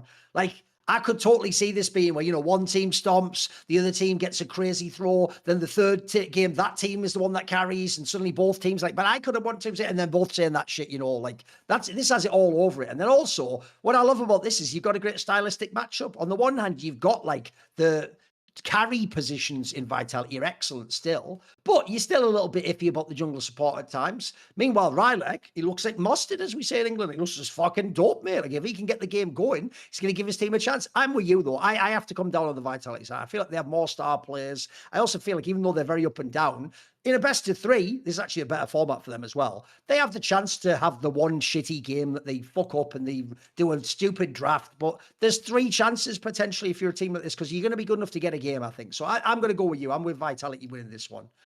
Right, we will now talk about a team, and the fact that I've left it till now should tell you this is just sad now, boys. This is just sad.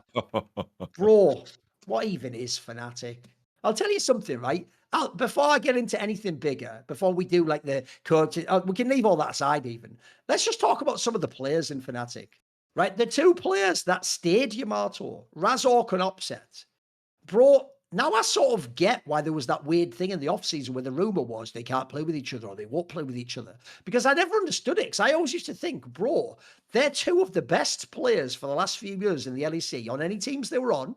They've both shown a level of longevity where they can get to a high level over and over and over. They can adapt to the meta, and they can both, from their own positions, be carries. Like, in my opinion, that's where in the offseason, if you're Upset and Razork, you literally have a one-on-one meeting outside of team boundaries, and you just go, bro, we could end up with worse teammates in the other role. Like, I could get a worse jungler. You could get a worse. Why don't we just figure this out? Let's figure out somewhere we can coexist. Let's figure out somewhere we can work. Maybe in certain drafts, you play for me in bot lane and I do that. Maybe on another draft, if you've got the carry pick, I'll play a bit safe in bot lane. I'll let my support roam and we'll get, whatever it is. Because, bro, they just can't play well together at the same time. Like, at the moment, it's going to be the same boring story it's been for quite a few splits now. You have to revert to what is the most reliable strategy for Vitality, Fnatic, sorry, it's let Upset carry the game. That's still it. That's all you've got. Razork, bro. I am so saddened by the last, like, it wasn't even last year, because even in the first splits of last year, he was pretty good, actually. When Humanoid was still there, he could still be a monster. Him and Mickey were fucking people up in fights in the regular season. They were still... The saddest thing about Razork, bro, is he's just sort of like, I don't even think he's fully regressed. He just never took that extra step. He had like one last step to become the king jungler of the LEC, because his talent's crazy. You can see some of the things, and the eye he has for crazy players, it's still there. But man, it's now that the rest of his teammates have fallen away and he's not on a top squad, he's just not the guy anymore, mate. Like, it's kind of underwhelming. Like, Fnatic in general is just underwhelming. I think the hope, right, was with Vladi's performance from last year, and then him coming into this team. You looking at it from outside, it seemed like this was a player that obviously has a very, very high peak, but is immature and needs a nurturing environment to come into. And you'd hope that a Fnatic, with grabs and with the staff, and then with the players that are experienced, that him coming over to a different environment would be helpful to him. But now, as you mentioned, it's like you have issues between Razork and Upset that they tried to figure out and decided to go for again. Fnatic and their issues and grabs, talking about how they don't have the staff and all of the problems that are so glaring from outside in terms of how Fnatic is, of course, running their team from London, outside of course, what is on the ground. And with that all being said, you now have a player that probably might have a worse functioning environment than the previous one, where there was a lot of strain on KC, and then he comes on to Fnatic, and then he comes in, and the veteranship of the team might have their own issues to deal with. He didn't join a functional environment. It's like if a player like Vladi, let's say Caps retired yesterday, and he would be in G2, and that would be his continuation, I could see him being really, really good. It's just that it's very clear that this is a player that needs a nurturing hand. Maybe even MKoi, another team. Even MKoi, yeah, even MKoi. And that has been like a massive failure, because Vladi is definitely not playing well. And then to follow that up with Razork is just the same old story. It's like Razork looks very desperate in the game, and it's very obvious when Razork is playing a game and he has very little faith in them winning the game. He plays insanely desperate. He's trying to win the game on any situation he's a part of, and keeps going, keeps going, keeps going. That's also a player that needs very specific players around him that buy into his idea of play, which is something that I already noticed back in 2022, in the first year that I was working with him. But still, they kept a very similar lineup throughout those throughout that space and time. And it was very clear when they tried to sign June as well, to bring back the June and Razork synergy, because that's something that worked. They're very snappy with their buttons, and they were very, very willing and capable of taking fights, which kind of worked. Mickey and Razork as well, it worked. Up until the point where they played G2 in that best of 3, and Razork played Vi, and he just Vi ulted into the Swain that had ult on, and then it was like the illusion was shattered in that moment. You're like, oh shit. It's like all of that beautiful early game that we saw, were upstairs ahead and dominating Kalista with Mickey and Razork, and this perfect first 10 minutes of the game that could rival some of the best teams in the world. Suddenly, that illusion is shattered. I think Upset is trying. I think he's doing well. Like some of the angles that he finds in the fights, I think he's trying to push. And I think that it's very clear that they've worked a lot on the range supports that they play in bot lane, because that's something that you just need to play. Yeah, of But my course. worry is that this team will forever play catch up to a region, to a region that has accelerated much faster than you in terms of their progression. They are further ahead of you, and they're improving faster than you. So what do you really have to offer?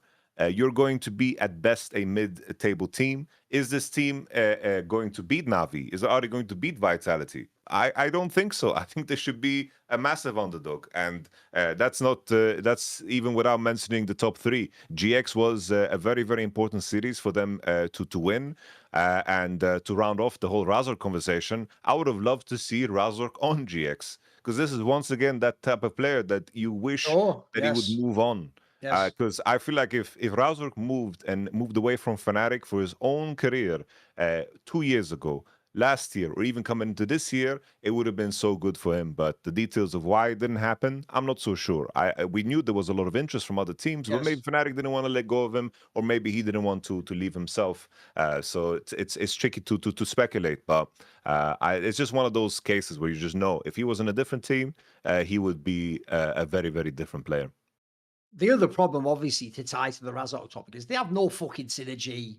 Bro, Razork, you're never going to beat the allegations. You weren't that great playing with Humanoid. You're terrible playing with Vladdy. There's nothing there. Like, I'll tell you another thing I think of when I watched the LEC that week, mate, is now that we know how it turned out, bro, Mickey, if you were still in Fnatic, at least that bot lane would be smashing, though.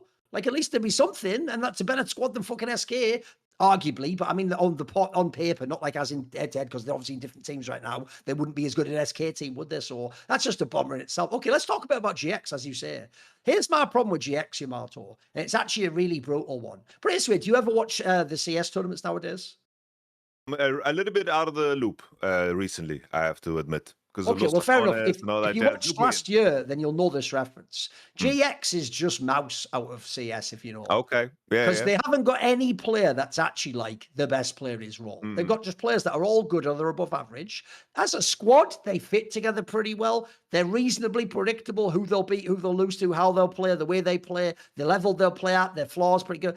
GX is like this in LEC. The problem is that makes them boring, though. Here's why. Because G2 and KC are the ones that have the crazy ceiling. Na'Vi and Vitality have this potential and they excite you.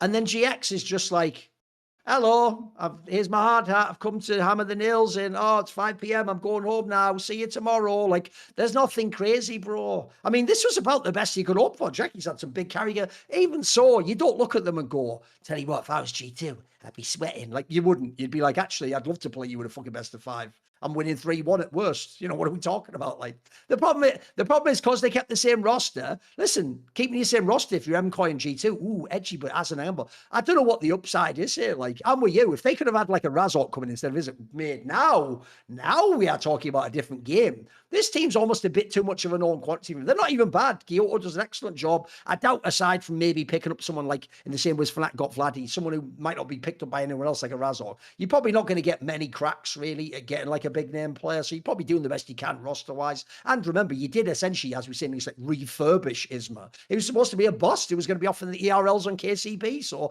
I think actually, if anything, you've done it all. But the problem is at the end of it, just like Mouse, because you're not going to win and you don't have crazy aura, no one gives a fuck about you, bro. Sorry, we just don't. You're just an all right team, you know. It's just the tune-up fight for the fighters before they fight the championship belt Giant fight. X is the LEC podcast of the LEC. if you get that analogy, nothing wrong with it. It's the LEC podcast, you know. Yeah. No, I'm with you. It's like Lot is decent. I think it's okay. Yeah, he's all right. Noah and Jun, that's the quantity that I've seen. They can't go over the finish line, and they are definitely not enough to push you over. I think they're good. They could be on a team that might win the league, but then you need like boom, boom, boom in the 1, 2, 3. You need Jojo Pyun and Naku there for Noah and Jun to win something. And I do think that they lack a level of dynamic play. And if there's any positive thing we can take away is the fact that right now, considering what I mentioned with the meta, with Azir and all these champions being out, I do think this is a positive for a player like Jackie's. Because I do think that Akali performance, that was a very good performance. That we need to see a lot more of those.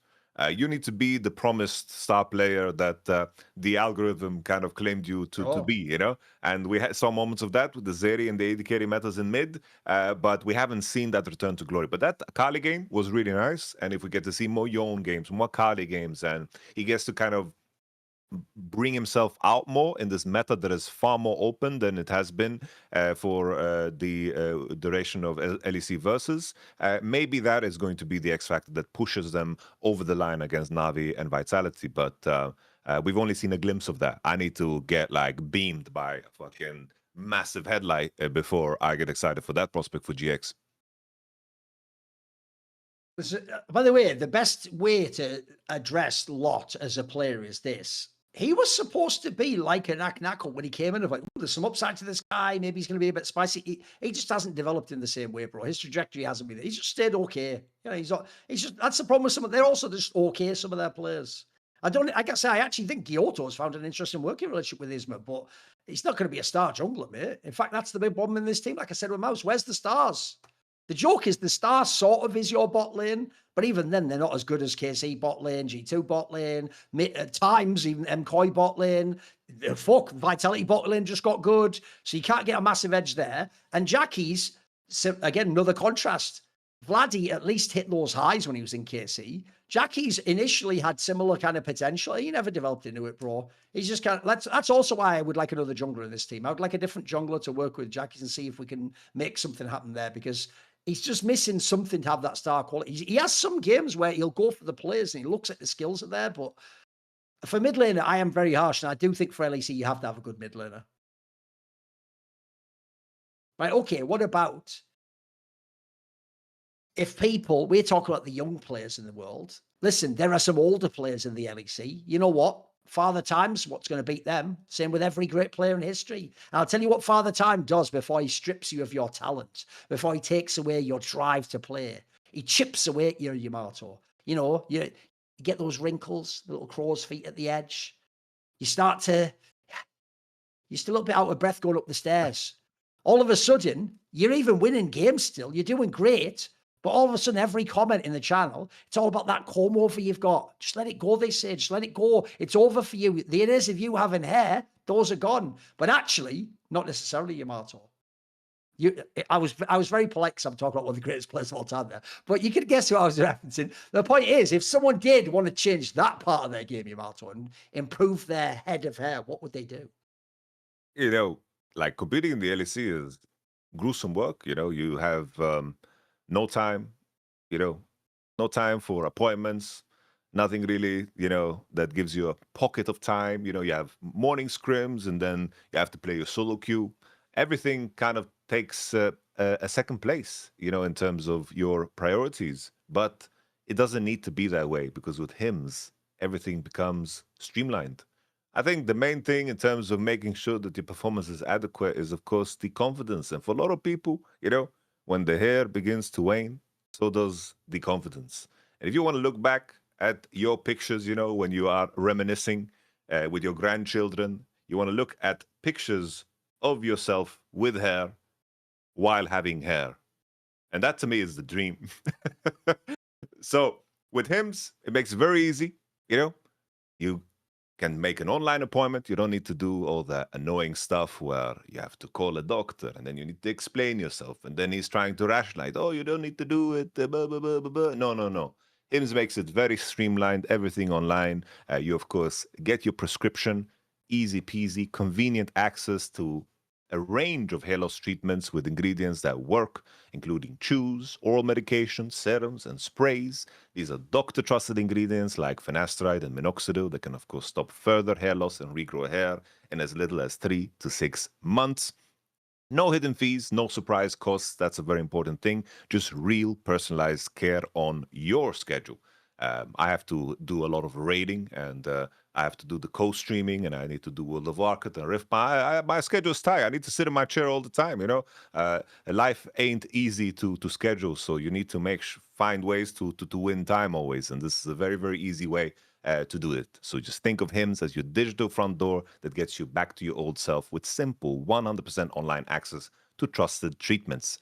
So for simple online access to personalized and affordable care, for hair loss, ED, weight loss, and more, visit hims.com/LFN. That's hims.com/LFN for your free online visits.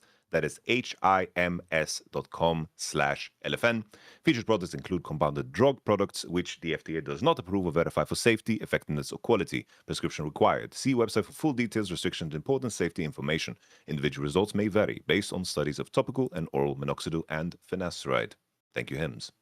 See, even if you are still him, you might still need HIMS. Anyway, right, we're not going to do a massive thing on LCS. It begins on the weekend. It's coming up, you know. The problem is, it's still not that interesting region, unfortunately. Like, basically, once you get outside the top two teams, at the moment, I don't even have a reason to care about Team Liquid. They've been fucking trash. Some of the other teams have just been mad underwhelming. But there are the big two. Obviously, we care about Cloud9 for they've got the hype, they've got the names. Lion just had their performance where they won the league, they went to the international, etc. Right. The main topic for me is an obvious one. It's who is the best team? Who's going to be it? Right. Dom himself actually made an interesting comment, Yamato. He said that he actually doesn't think Cloud9 was choking when they played against Lion. He just thinks Lion's better than them. This is an interesting angle because I will say, even though sometimes I don't always agree, it's actually a take back in the day that I forget which team it was. It'll have been an LPL team. No, it wasn't. It was. I know what it was. Back in the day, Kelsey Moser, who I used to do a lot of shows with, I think it was when Rogue was in the LEC. I think that might be the team I'm thinking of. She used to say that people would say they choked every time in the playoffs, and she'd be like, "Nah, I just think they're worse." I think it was Rogue she's referring to. There's one of these teams, or maybe it was a Korean team maybe it was Genji or something, whatever. Whichever team it was, she thought they weren't actually choking. They just got exposed by a better team in the big matches, right? In this case, I'll give my thoughts after you. I want to get what you think. Do you actually believe, is this cope? Is this a strategy? Is this something he's trying to message to his players? Do you think Cloud9 is actually worse than Lion? I think both angles can be true at the same time. I can easily believe in a world where Lion is the better team because I think individually they are better, and especially with Dom referencing to how scrims went, Lion was beating them consistently, and that was like a flaw of theirs. And also with the LCS, the poison of the format is that there's some matches that we never got to see until it was elimination time. So we didn't have any point of reference, and I think that's a very crucial detail because Inspired versus Blabber, we didn't get to see that in the server. So Lion just being straight up better than C9, I can easily buy that. But in terms of where the eye test is, in terms of some of the level of play on an individual level, it was worse. And I think if at any point we can reference to a massive dip of individual performance coming into a very important game, I think that you can then tie that together to some kind of psychological impact on your performance, and you can easily tie that into a choke. I think that you can lose and be worse, but still play up to your level. Because that to me is the stark contrast.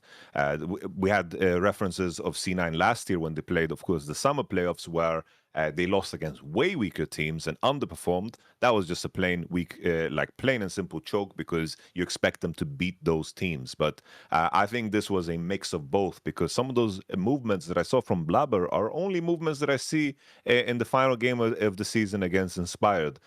So I have to tie it into the psychological, game when it comes to competition. But I can easily say, oh, Lion would be better even on C9's best day. I can see that angle because my fear for C9 always was individually, I don't think that they have anything to offer. So the moment Lion ramps up, it's basically on their schedule where they're going to play. And if you're in a world where like your Thanatos is weaker than Dokla, and your jungler and Blabber is invading Trundle on Wolves and dying and losing the whole game to map split after map split after map split, when you were saying in interviews that you're one of the best early game junglers in the world, I still think consider that somewhat of a choke. The brutal part to me is this isn't even the fucking Lion roster they wanted. Like, they ended up having to go and bring old man Dokla out of the fucking wood cabin where he was retired on the chopper and bring him back for one last fucking mission. And he was like, God damn it, I'm in. Like, it's like, why are we do? So the idea that C9's, I think, listen, I can't believe him that they're losing scrims. Obviously, they looked worse in the fucking matches. My problem with this is I don't think they should be, though. Like, I think this C9 roster could be the best team in this region. I think they've got the pieces. But the problem is, as you're saying, there's two obvious angles here. Top and mid got fucking gapped, bro. Top and jungle, sorry. Top and jungle just got gapped. To be fair. Mid two, yeah. I don't expect APA to be that good is the key thing. So my problem is this. One, Thanatos, right up until they played Lion, looked fucking amazing. Like, Again, he wasn't supposed to lose to Old Man Dokla, and then we discussed it many, many times on the show before. Unfortunately, one of the most bizarre, at this point, it's almost like Pokemon where the different types counter each other. Bro, Inspired just counters the shit out of fucking Blabber. He just does for whatever reason. So in their teams, every C9 team I've ever seen Blabber play for, the team ran through him, bro. He was the Razork of his team, as it were. That's why I always say he's like NA Razork to me. So it's just sad because I can see why they are worse, but I don't think they should be. With that said, though, if you are Dom, here's also why it's smart to say that up front. First of all, if you notice, he's doing the sort of transparency approach to coaching. Don't worry, Yamato. He'll learn. Eventually, you have to hold some things back. It doesn't always work. When you have the rough times, mate, you'll learn you can't let too much of that shit out the door. But it's all right. For now, it's good. It's still good. But then the other thing is as well, technically, you do realize if he thinks his team is just worse in practice, in the games, if they now do beat Lion and win the split, then Dom must be the fucking best coach. Just logically, think it through. I like what he's doing there, you know. Heads I win, tails you lose. That's what he's going for there. If he loses, what do you expect? I just have a worse team. If he wins, you know what?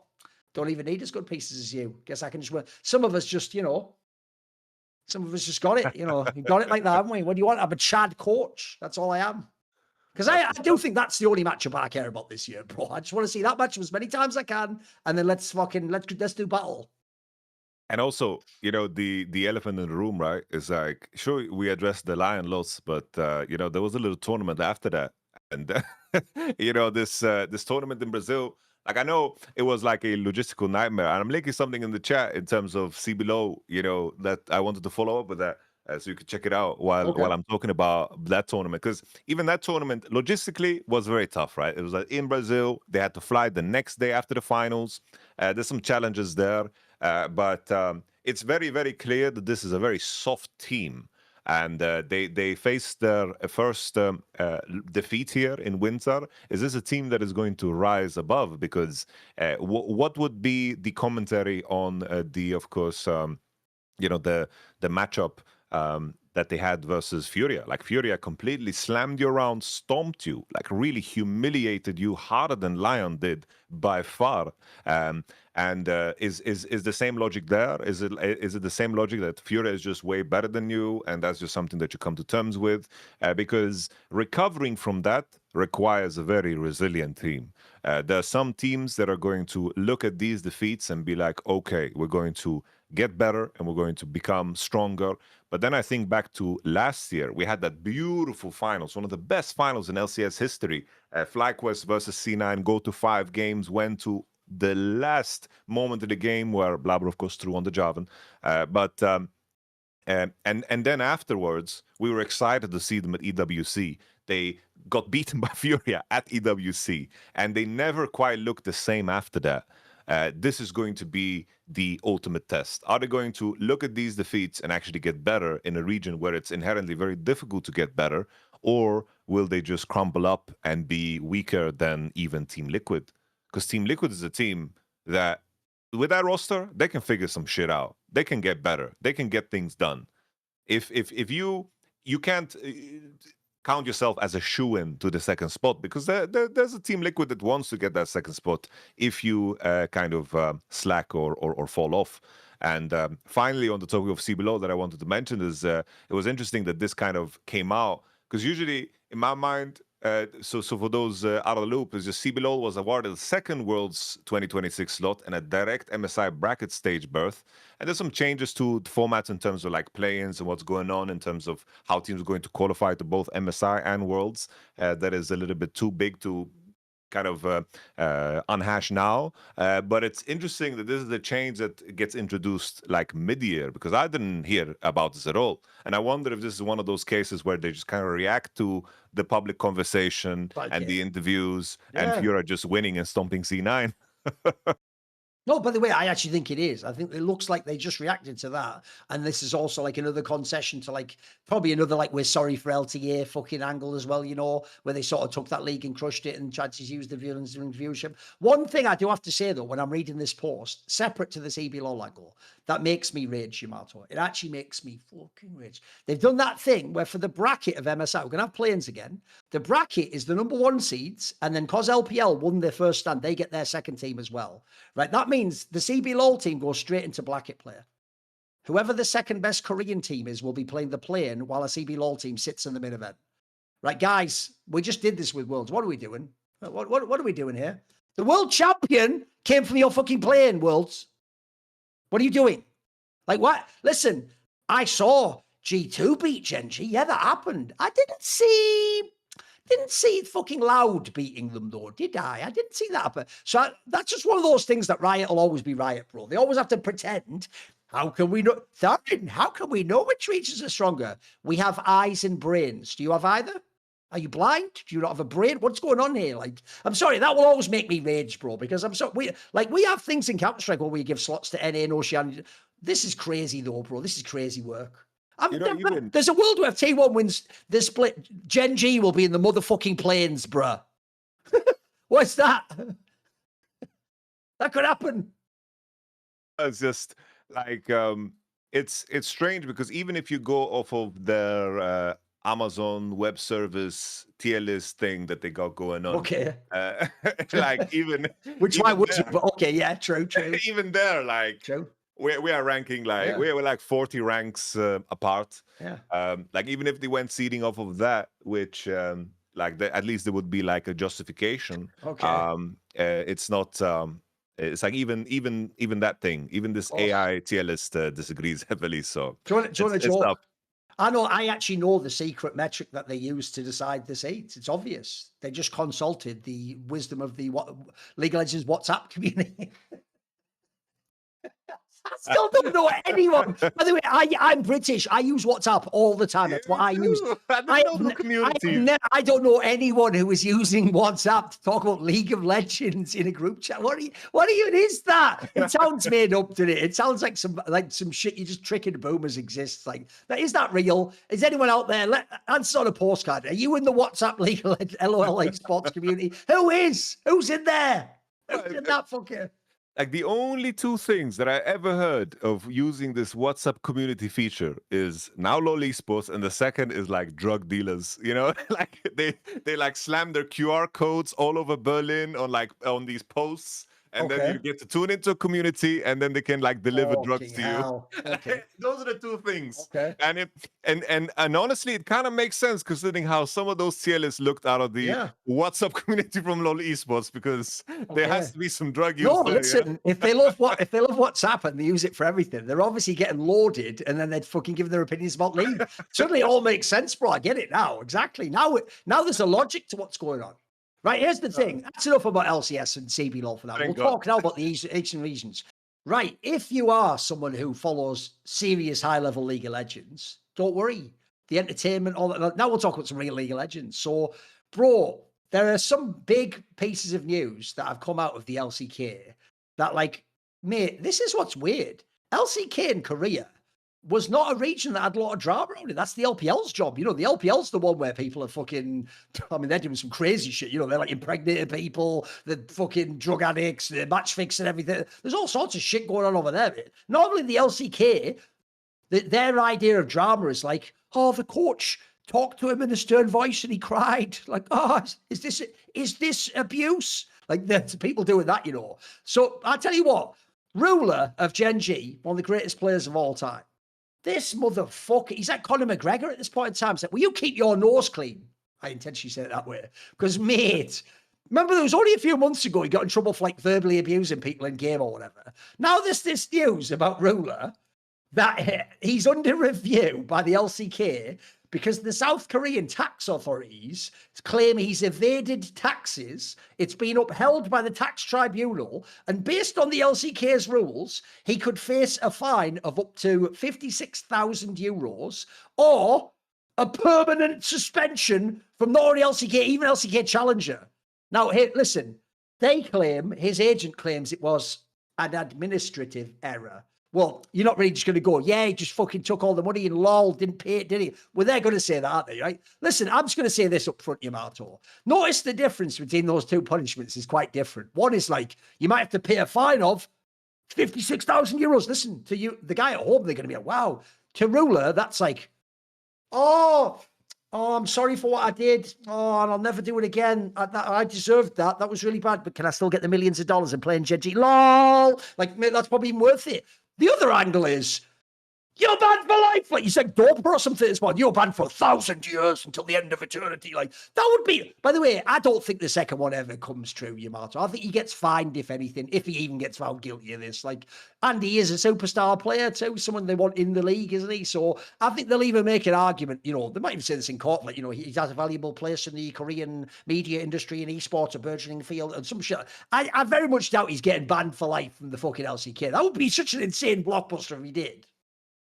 I think the additional context that can be added, right, is that apparently, like his father is his manager, manages his money, and then invests his money via his name, which was considered some form of tax evasion, and he was under review. And supposedly, what happened was that he was called out for this mistake. And then rather than correcting the mistake, continued making the mistake after being like investigated under it.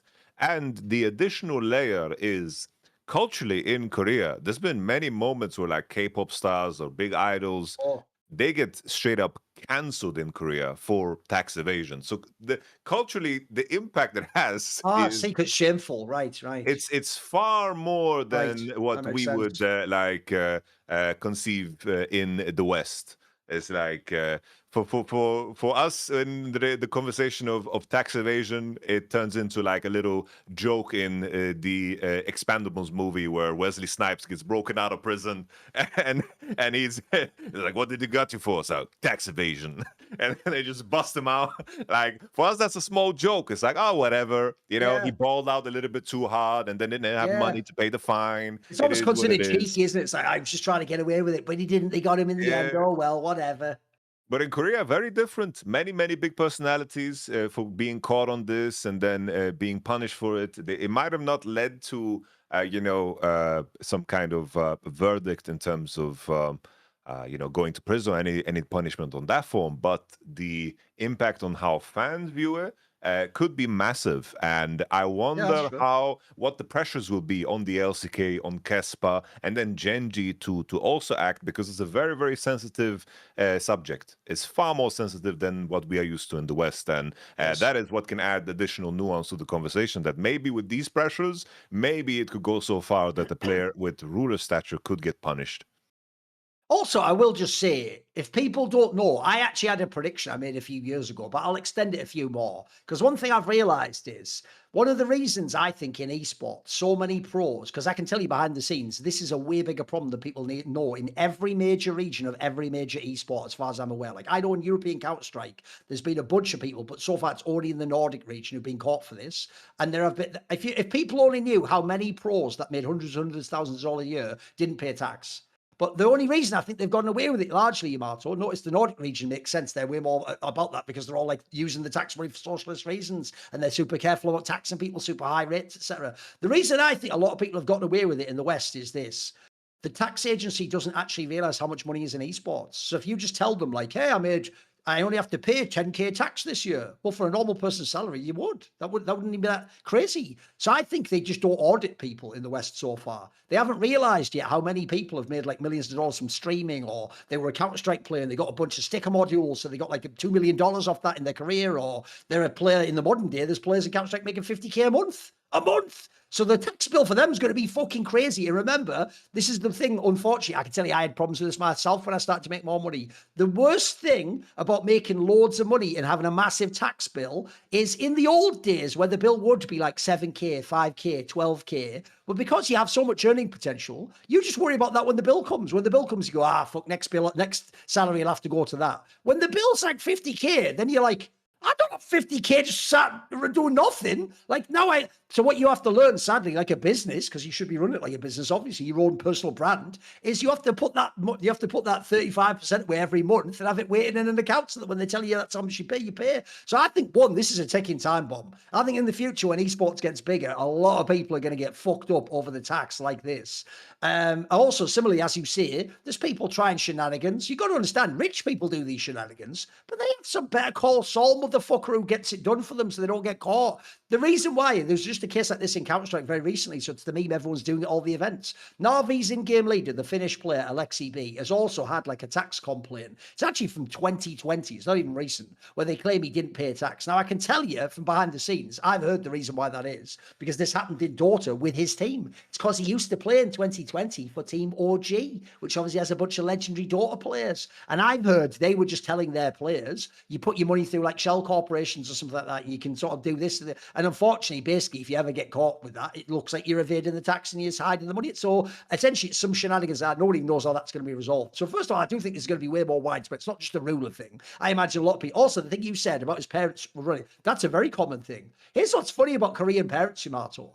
When you're a mega player, but you're on a shit team with no salary, are you still in solo queue? Oh, they'll tell you the whole time, like, you're a failure. When are you going to get a real job? Why aren't you going to university? You're letting your family down. What about joining my company? All the. But I tell you what, when you start making the millions of dollars and winning tournaments, suddenly they're like, son, I embrace you and I'm your manager now. And then sometimes the story goes, the legendary Flash, who won a lot of money in Brood One, had massive salary, he was an adult and he wasn't managing his finances. Supposedly his dad just took all the money and would pay Flash like allowance. Now listen, the allowance was like 20k a month. But even so, if they were like me and you, we'd be like, that's my money, bro.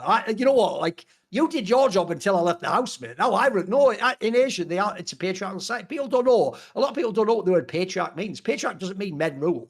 It means the father rules. That's what the patriarch is, pater. It's what comes from in Latin. So it means actually rule by the father. In their culture, that's what happens. Yeah, they're in charge. So that doesn't surprise me. And then there's two other things. One thing that did make me laugh is you're never going to stop Koreans being Korean.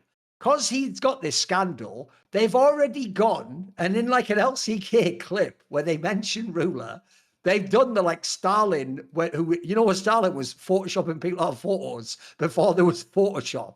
They've done that. They've just removed Ruler from this part. He had like a face in the video. That's just gone now. Like, what do you mean? There was never a Ruler. Like, they're on that shit already, preparing for him to get his head banged in. And then I'll tell you another reason, conspiracy reason, Yeti. Here's why I don't think he'll get banned from the LCK. Because notice it says he'd be banned from the LCK and the Challenger League. Because it's South Korea, Yamato. That's the only place they have jurisdiction. I'll tell you what happens tomorrow. Look, you know what? I'll take a funny angle. Are you ready? I hope he gets banned. Here's why.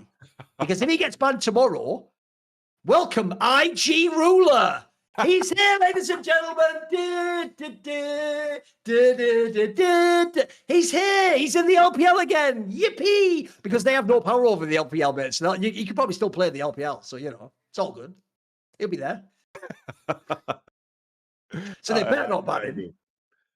I can share a personal anecdote on the topic of like the whole tax thing, because there was a controversy where like a couple of German streamers, I only know the gist of it, but basically a couple of German streamers had like these massive stake contracts, and then they just like didn't pay taxes on them, and that basically pushed the German government to just do basically an audit on anyone that is that is basically remotely a streamer. I had to go through a very annoying audit for like. Yeah, people don't know. They don't. That's the other thing about it. They don't just audit that year. They go back years and years. So that means if you ever charge an expense to a receipt and you don't have that receipt somewhere in a file, you are in fucking deep shit. They go through with a comb, don't they? Tracking every fucking number. Yeah. It's a massive pain in the ass, and I have come out the other end, and I'm in the clear, but holy, it was exhausting. And they are doing that and going through that with anyone that is like remotely tied to like the influencer streaming thing, because obviously the way you file your taxes is under very specific codes. So they could easily just create, a lineup of all the guys and all the people that fall under that bracket. So definitely it's something that things and teams and basically governments are a lot more aware of. It's the same thing, like a pain point when we talk about like the LEC and the placement of it is that the placement of it is in Germany, and all the teams had to create companies within Germany, and then the rule sets are very, very employee favored in terms of what you need to set up. And you need to have your social security number. You need to have your, of course, insurance in Germany if you're going to work. So there's a lot of things things that are in place that already when you get your salary, like because you're an employee as a player, you're not a freelancer. I imagine in CS, it's like you're all over the place. And then maybe like the organization is based somewhere else. The organization is based there. You play competition. You just get like wire transfers, and then you go back to, for example, Finland, and you're just chilling. Like I can imagine the fog, the fog of finance that is right there in front of you. Because in the early days of League Esports, when you just got like paid random shit and you just got wire transfers, like I can imagine like most of us kids back then, like when I was 16, 17, we were just getting money, like nobody didn't even know what taxes were, you know? Indeed. Well, one thing that will be interesting is, because technically right now, no one knows what will happen to Ruler. As I say, it's been stealth edited out of fucking content already. So now is the perfect time to revisit what I thought was a dead conversation, which is who will win LCK? And we have, of course, a poly market for that. And whereas before, Gen G was obviously bonkers way ahead because they were just the gods of the regular season. By the way, the volume of this market is crazy. It's 2.6 million is invested into it already. And look, Gen G's still first. They're 53%. But if you look, T1 has 200k on them now at 26. People are actually going in on. Katie Rolster bizarrely has 400,000. I don't know how that's possible. Like 3%. I guess some of that's people picking no, maybe. I assume it's just volume for all of it. That's just people saying they won't win at a low amount, whatever. Right? Hanwha Life's even at 10%. What do you think of this? Obviously, it's in theory now. We have to readdress like who's going to win the season. Because I do think, sadly, people have. I noticed, by the way, everyone's out on Fear X. People have sort of written off T1 and the rest of them. Whereas, like, you know, I don't know. There's still some fucking play to happen. Come on. What do you think? No, it's interesting to see just the graph of what the movement was throughout the year, where Hanwha Life started and how they completely dropped off. Where they were up there, very, very close, neck and neck. At one point, with they were Gen at the G. top, I think. Yeah, they were very high up. It's crazy, and even for Gen G, you could see like right on the timing of the dip. It's like at the peak was 57 to win it all, and then it dipped down to 49. But I think in the reflection, right. The funny thing about all of this is that usually when Gen G has faltered in the past, it was because a different LCK team rose. But we have a situation where FearX got stomped just as hard, and we still have the information about how T1 and HLE are just so big question marks. So I understand how the market dropped down, but I could imagine that after the first week, people see Gen G play again, they're going to stomp their opposition, that this will slowly, incrementally grow again, unless HLE and, of course, T1 step into the fray. But I do think that going with Gen G at 53 at this stage, considering so much of the year is yet to be played, I think a no angle isn't too crazy. Because still, it's T1 and HLE with the roster that they have. This isn't just organizations with the name plastered on the wall. This is players like Paze and Zeus and Gumayushi. Like they can find form to be the best in their position during a tournament. That can easily happen. So a lot at play here. And with Gen G showing that they could lose, why not again? There are teams better than G2 in the LCK. Because obviously the regular season game stakes are lower, and then in the playoffs, Gen G just historically is epic. I would still take them. I still think this is a good number. But I also do agree. I do think people are sleeping on T1 a bit, though. Especially because if they do get their shit together and they do have the roster to do it, that is insane at 26%. Like, the traders have set you up there where you could potentially get a really big payout from that. So I think it's interesting. Look, I'm not maybe Hanwha Life. I like this. By the way, this market will keep running. I'll have to see more from Hanwha Life in later on. If they could pick it up, they also could have some value. I also think that roster obviously showed almost nothing compared to what it could. There's still so much that could develop in that sense. We don't have to cancel it yet. Maybe we should have to cancel it. We'll have to see on that one. By the way, obviously now the league does begin. I think LCK starts, is it like tomorrow or something? Let me see. Yep, yes, it's the tomorrow. 1st of April it begins. Literally April Fool's Day. Should have said that fucking ruler news to them. Then no one would know if it was a joke or not, would they? But because that even sounds like a gag, doesn't it? Well, ruler's being banned forever from LCK. Oh, that's a shame. Oh, what's that? Fucking Bang's replaced it. Like, who the fuck's it? There's the other thing. Who the fuck would be coming in to replace him? We haven't even had to think about that, but fuck knows. Right, here's the thing though, Yamato. The first day isn't really anything spicy. Look, it's a telecom war, but telecom war's seen better days, bro. Telecom, KT, they are always worse. Like, what do you think of it? This is obviously the matchup to discuss. So what do you think, T1 KT? What are we expecting? What are we hoping for?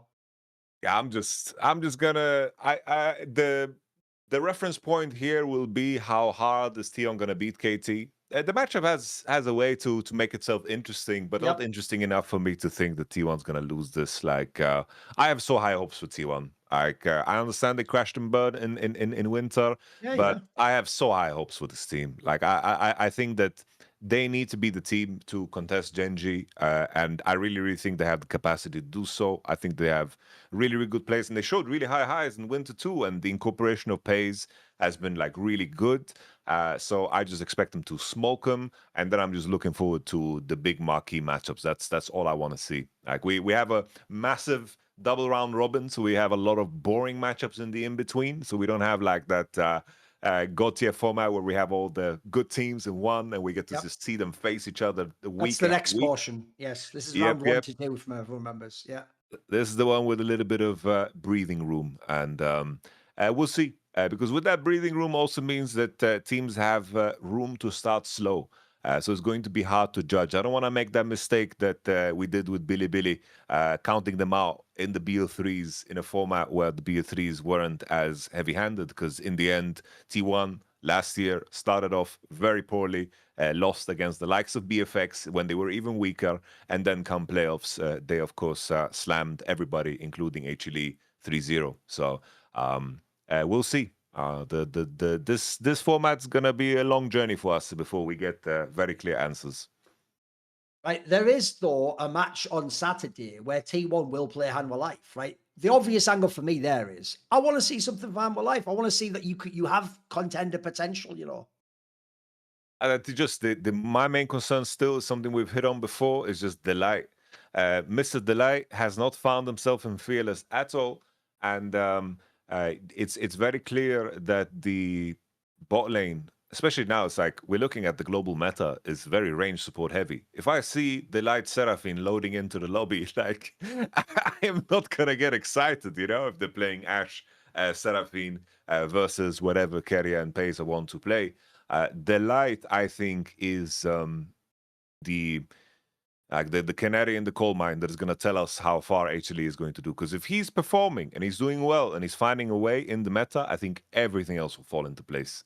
But you have two players in Gumayushi and Delight. That's just not considering like Gumayushi played more to highlight carrier and his skill set. Gumayushi with that skill set needs to be more of a carry-oriented player, which he can be. He's been at times, but doing that together with the support that doesn't have the champion pool. Like there were moments where people were disappointed with Viper, but there wasn't a lot to work with. HLE was always a team that played around the solo lanes with Delight and Peanut connecting together. So if Kanavi and Delight don't find a way to drive the game together, I don't know how they're actually going to play a team-oriented game. Because if they manage to do that, then Gumayushi's role being like a role player makes sense again.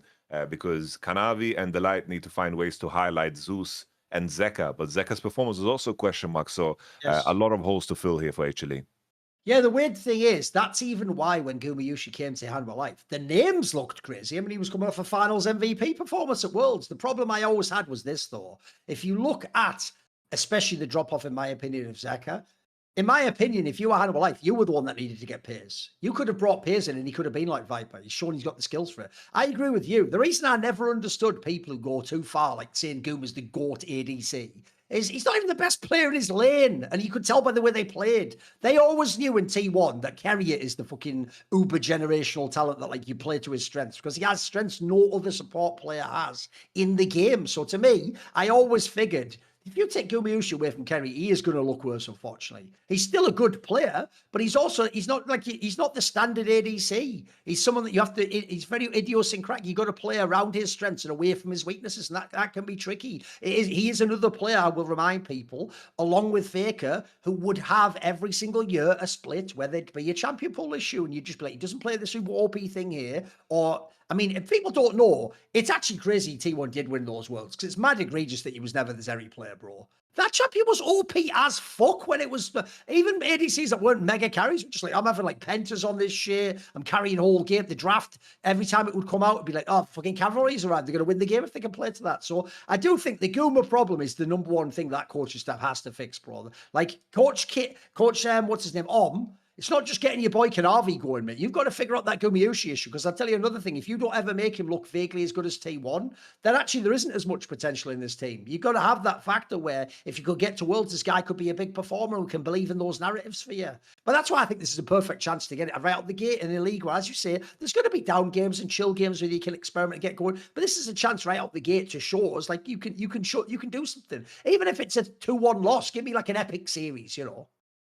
You know, I made the bold prediction at the time, which was on Power Spike. It was on the first episodes where I made the call that HLE are gonna be far worse this year than the previous year. And to you know, if I'm talking to you, we can rationalize that very easy because we were very happy with HLE's off season last year. They won first, and they had a period where they were the best. And leading up to, of course, all the way to the MSI qualification, we all took for granted that HLE is just the second best team in the league because T1 didn't show anything up until that point where they played each other. And HLE took Genji to 5 games. They got reverse swept. And you know, the key detail there is that the signings were bigger in Kanavi coming back and Gumayushi moving from T1. In terms of what the headline is, it's bigger. But we were very bought into what HLE was last year in terms of what the team identity was because we could see the vision. Viper as a player, I think he's more consistent than Gumayushi. If you want to rate Gumayushi, I think he might be the best ADC in World's history. But in terms of being a GOAT ADC, it's like you have to check a lot of boxes that he doesn't check. Because even last year, Gumayushi didn't perform in the regular seasons. And that's where Viper picked up a lot of slack for HLE when they didn't. Viper was the guy that kept you in top 3 no matter what was going on with the rest of your teammates. And then on top of that, the Light and Peanut was a very, very clear engine that we could see the vision for in terms of how they support and play for, of course, Zeus. So in terms of the roster construction, it's not as exciting last year, but it was better last year. And this year, still a lot of pieces that I don't know where they're going to land because in terms of the big questions that we had at the beginning was the Light without Peanut. How's that going to look? They played together for 3 years. That's a divorce and a half, you know? And then, of course, Gumayushi without Mr. Carrier. And then finally, Kanavi outside of the LPL. And currently, the answers so far haven't been good. But the potential is there. But we've said it many times now. Very difficult puzzle to piece together. It's one of those disgusting 1,000 pieces. All of them are blue. Put it together. You know.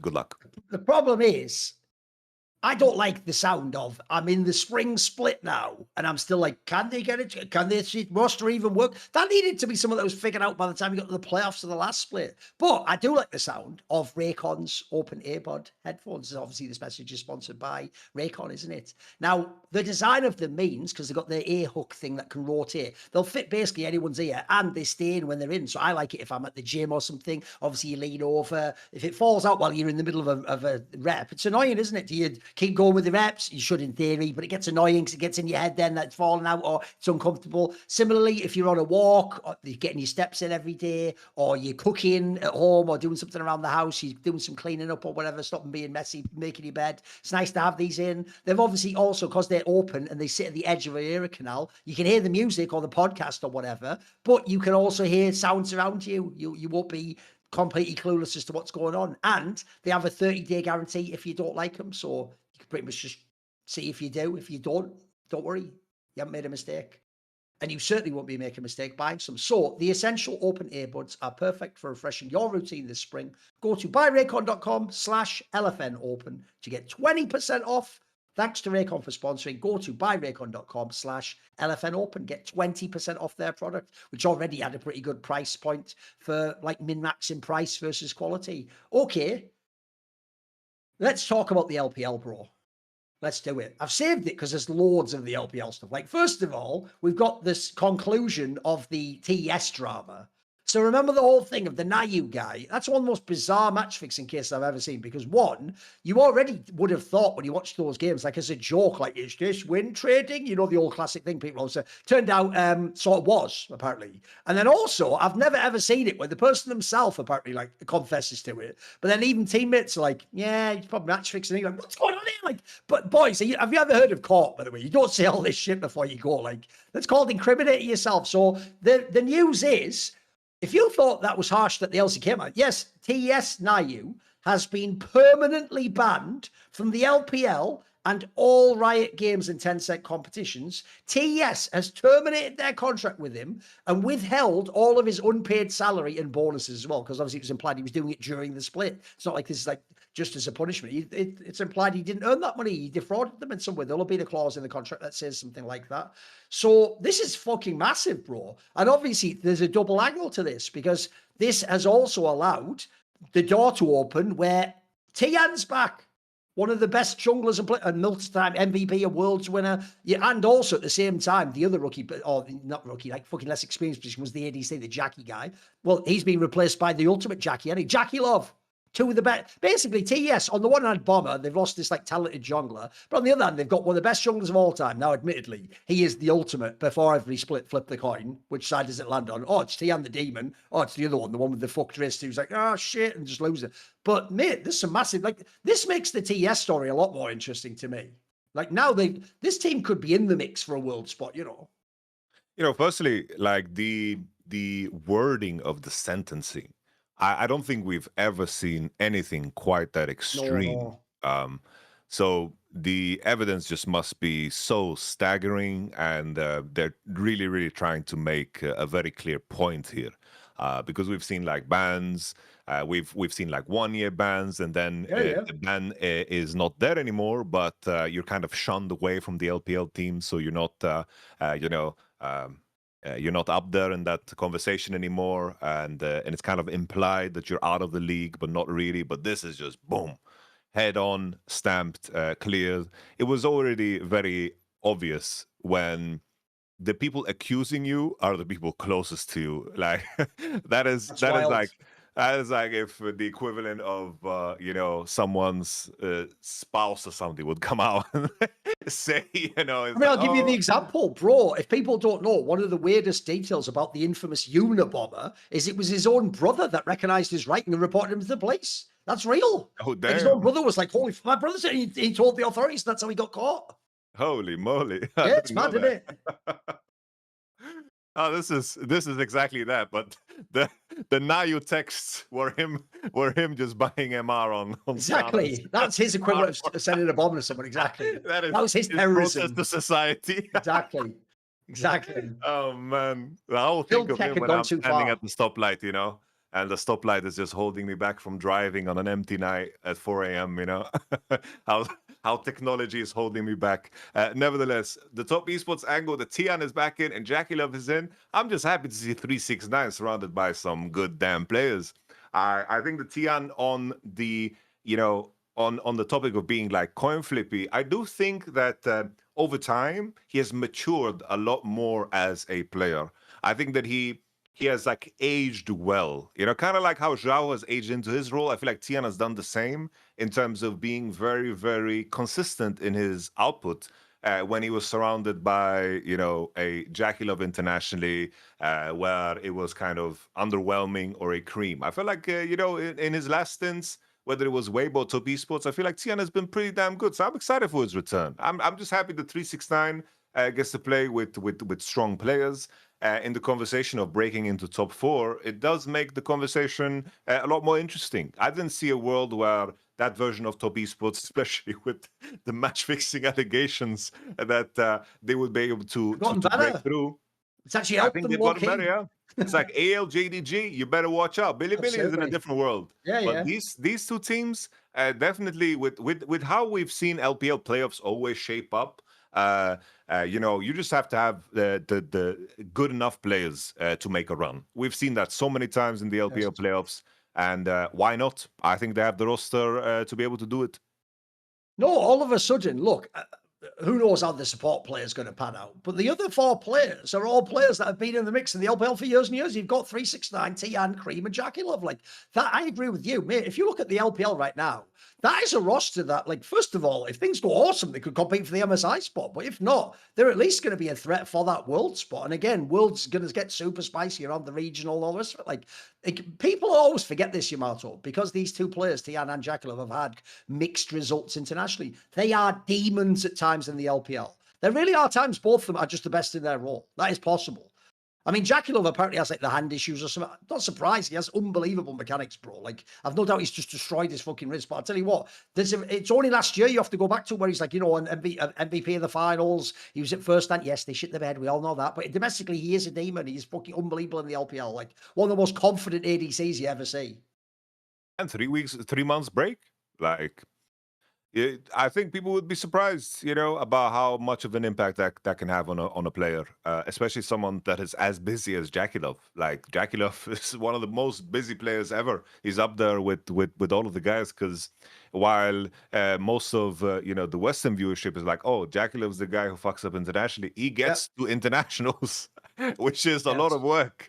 Regionally, and of course it's work to even play the internationals in the first place. So I'm excited for a revitalized Jackie Love. I think that this race here becomes super interesting.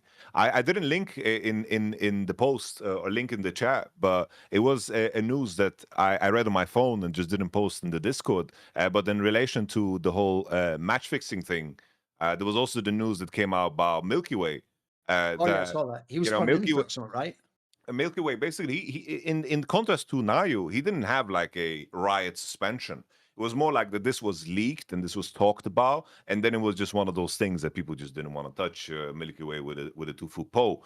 And this is outside of his gameplay, because obviously, like the first split that he played was one of the best jungling that we've ever seen, and then it slowly waned down. But you can point that to many different things, because obviously Milkyway was locked on the RNG contract, and then he was out on loan, and then he came back to RNG, and we saw many players in RNG that just didn't perform. So a lot of details there in terms of how messy it was. But the story is that basically Milkyway has had his allegations cleared by police, where they investigated it, and apparently someone was trying to blackmail him with basically just fake data and fake details and fake print screens. And it's horrific, but it references back to what we talked about the last time when we talked about Naiyou and the allegations about how much of pressure that is actually put on players and how they try to manipulate you into compromised situations and then grab a hold of you in a way that you just can't seem to get out of without losing and risking everything, and sometimes even worse than that, because they can put pressure on an even more dangerous level in terms of maybe even threatening your life. Those are the type of bodies and entities that are dealing with match fixing. And to see Milkyway exonerated, I don't know what kind of impact it has in terms of him going to a team, because obviously it's still, especially with the Naiyou thing, it's one of those things that people, especially teams, are going to be very, very wary of and very scared of. But I would be very, very disappointed if it turns out to be all fake, and then Milkyway just has no career because of it, because this is exactly the thing that you fear when it comes to the match fixing pressures that are hiding in the dark over in the LPL. If people don't know, we're going to get into them now. The last literally 3 to 4 days, there's also been loads of roster moves as well. Like, I made a joke earlier, Yamato. Normally on Leaguepedia, Gamepedia, they only update the roster when it's actually legit. Bro, if you go and look at the IG roster, you're in for a little surprise, homie. Do you know this? Listen, Breathes top lane. Jackie himself, the guy who was just on TES, who got those penalties, he's over. And Mako's the support. Listen, homie. You know what? This is my love-hate relationship with IG. Just when I was out, I thought I was out, Yamato. I thought I hated IG. I thought they were a bomb-ass org who got all the wrong players. You know what? Just like that, they redeemed themselves completely. We're back. You know what? Fuck it. We're going for the MSI spot. We're going for everything. Rookie's back. Fucking MKOi's here. Well, forget about what it was like last year. This time it's going to work. Jackie, you know what? I always had a little shine for him in TES. Maybe he was better than I thought he was. And Breathe, actually, I have always been a low-key Breathe believer. I've always thought he was never as bad as people said he was. And at his peak, classically on the Renekton or so. He's at his height. He can carry games. He's not a superstar. For me, he was always a slight level below, the Zekas, the Bins, the 369s. But it's weird. These are upgrades. If they really can run this roster like this will be a different IG, but they won't just be some also-ran team. They can mix it up. They can be dangerous. I think the main thing is it's not necessarily only the players that come in, but it's the players that they replace. Absolutely. Subaru might have been the worst player in the league. It was trash. It was egregious. Yeah. It was very, very tough to watch. Way is still in the mix, because we'll forgive that. It's all right. He was hiding in plain sight. Yeah, he had other teammates that were completely sprinting it, and he was hiding in plain sight. So there were different priorities that have been dealt with. I don't know what kind of MKoi we are going to get, but I'm going to assume I'll gamble it'll be a good one. We're gonna get the MKoi that is in the GOAT conversation. Yeah. I assume there's no reason to assume anything else. There's no data last year that. If I could use Yamato AI, I don't have this technology. People at LFN maybe do. Maybe they can edit it in like this. I would take the scene from Lord of the Rings. And you know the scene where Grimmer Wormtongue gets thrown down those stairs by like Gandalf or whatever? I would take that and I would edit Fortic's face onto Grimmer Wormtongue because it's gone. The plague on the land is gone. Now King Rookie can return to being the best he ever was, like Theoden himself, and he can fight for his bit. And that fucking Fortic is out the door, homie. He's gone. He's gone. Get him out. Get that bum out. It's happy days, Yamato. If you're an IG fan, this is fucking happy days. Then, bro, in this analogy, MKoi is Gandalf, and maybe it's Gandalf the White this time. He's riding in. He's gonna be the GOAT. The analogy is a fulfilling, guaranteed prophecy. So we were talking about how Tobias was gonna contest top 4. Why not IG? Why not? Let's rock and roll.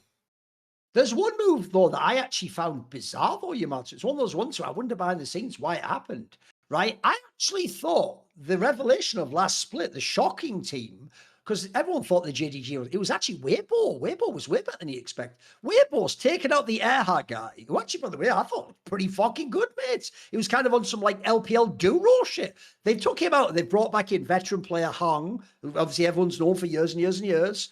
And this is a weird move to me because, man, that bot lane was cooking, I thought. What do you think of this move? Oh, this just seemed to me like one of those LPL moves where we will never get the inside scoop. Because from the outside, Era was just doing really well in the range matchups. It was working.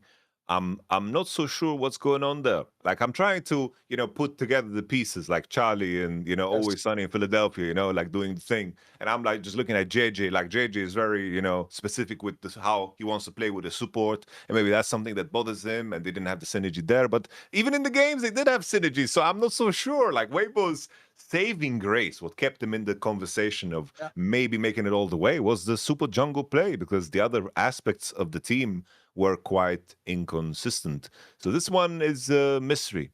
Like, is there any news on if Era is playing somewhere or is he just... Get ready. Mate, he must have fucked up. He's joined Team WE. Oh. What the? That's like sending him in that is a prison sentence. He's gone to prison for whatever he did. He must have disagreed with fucking Zhao or something. He's in prison now, mate.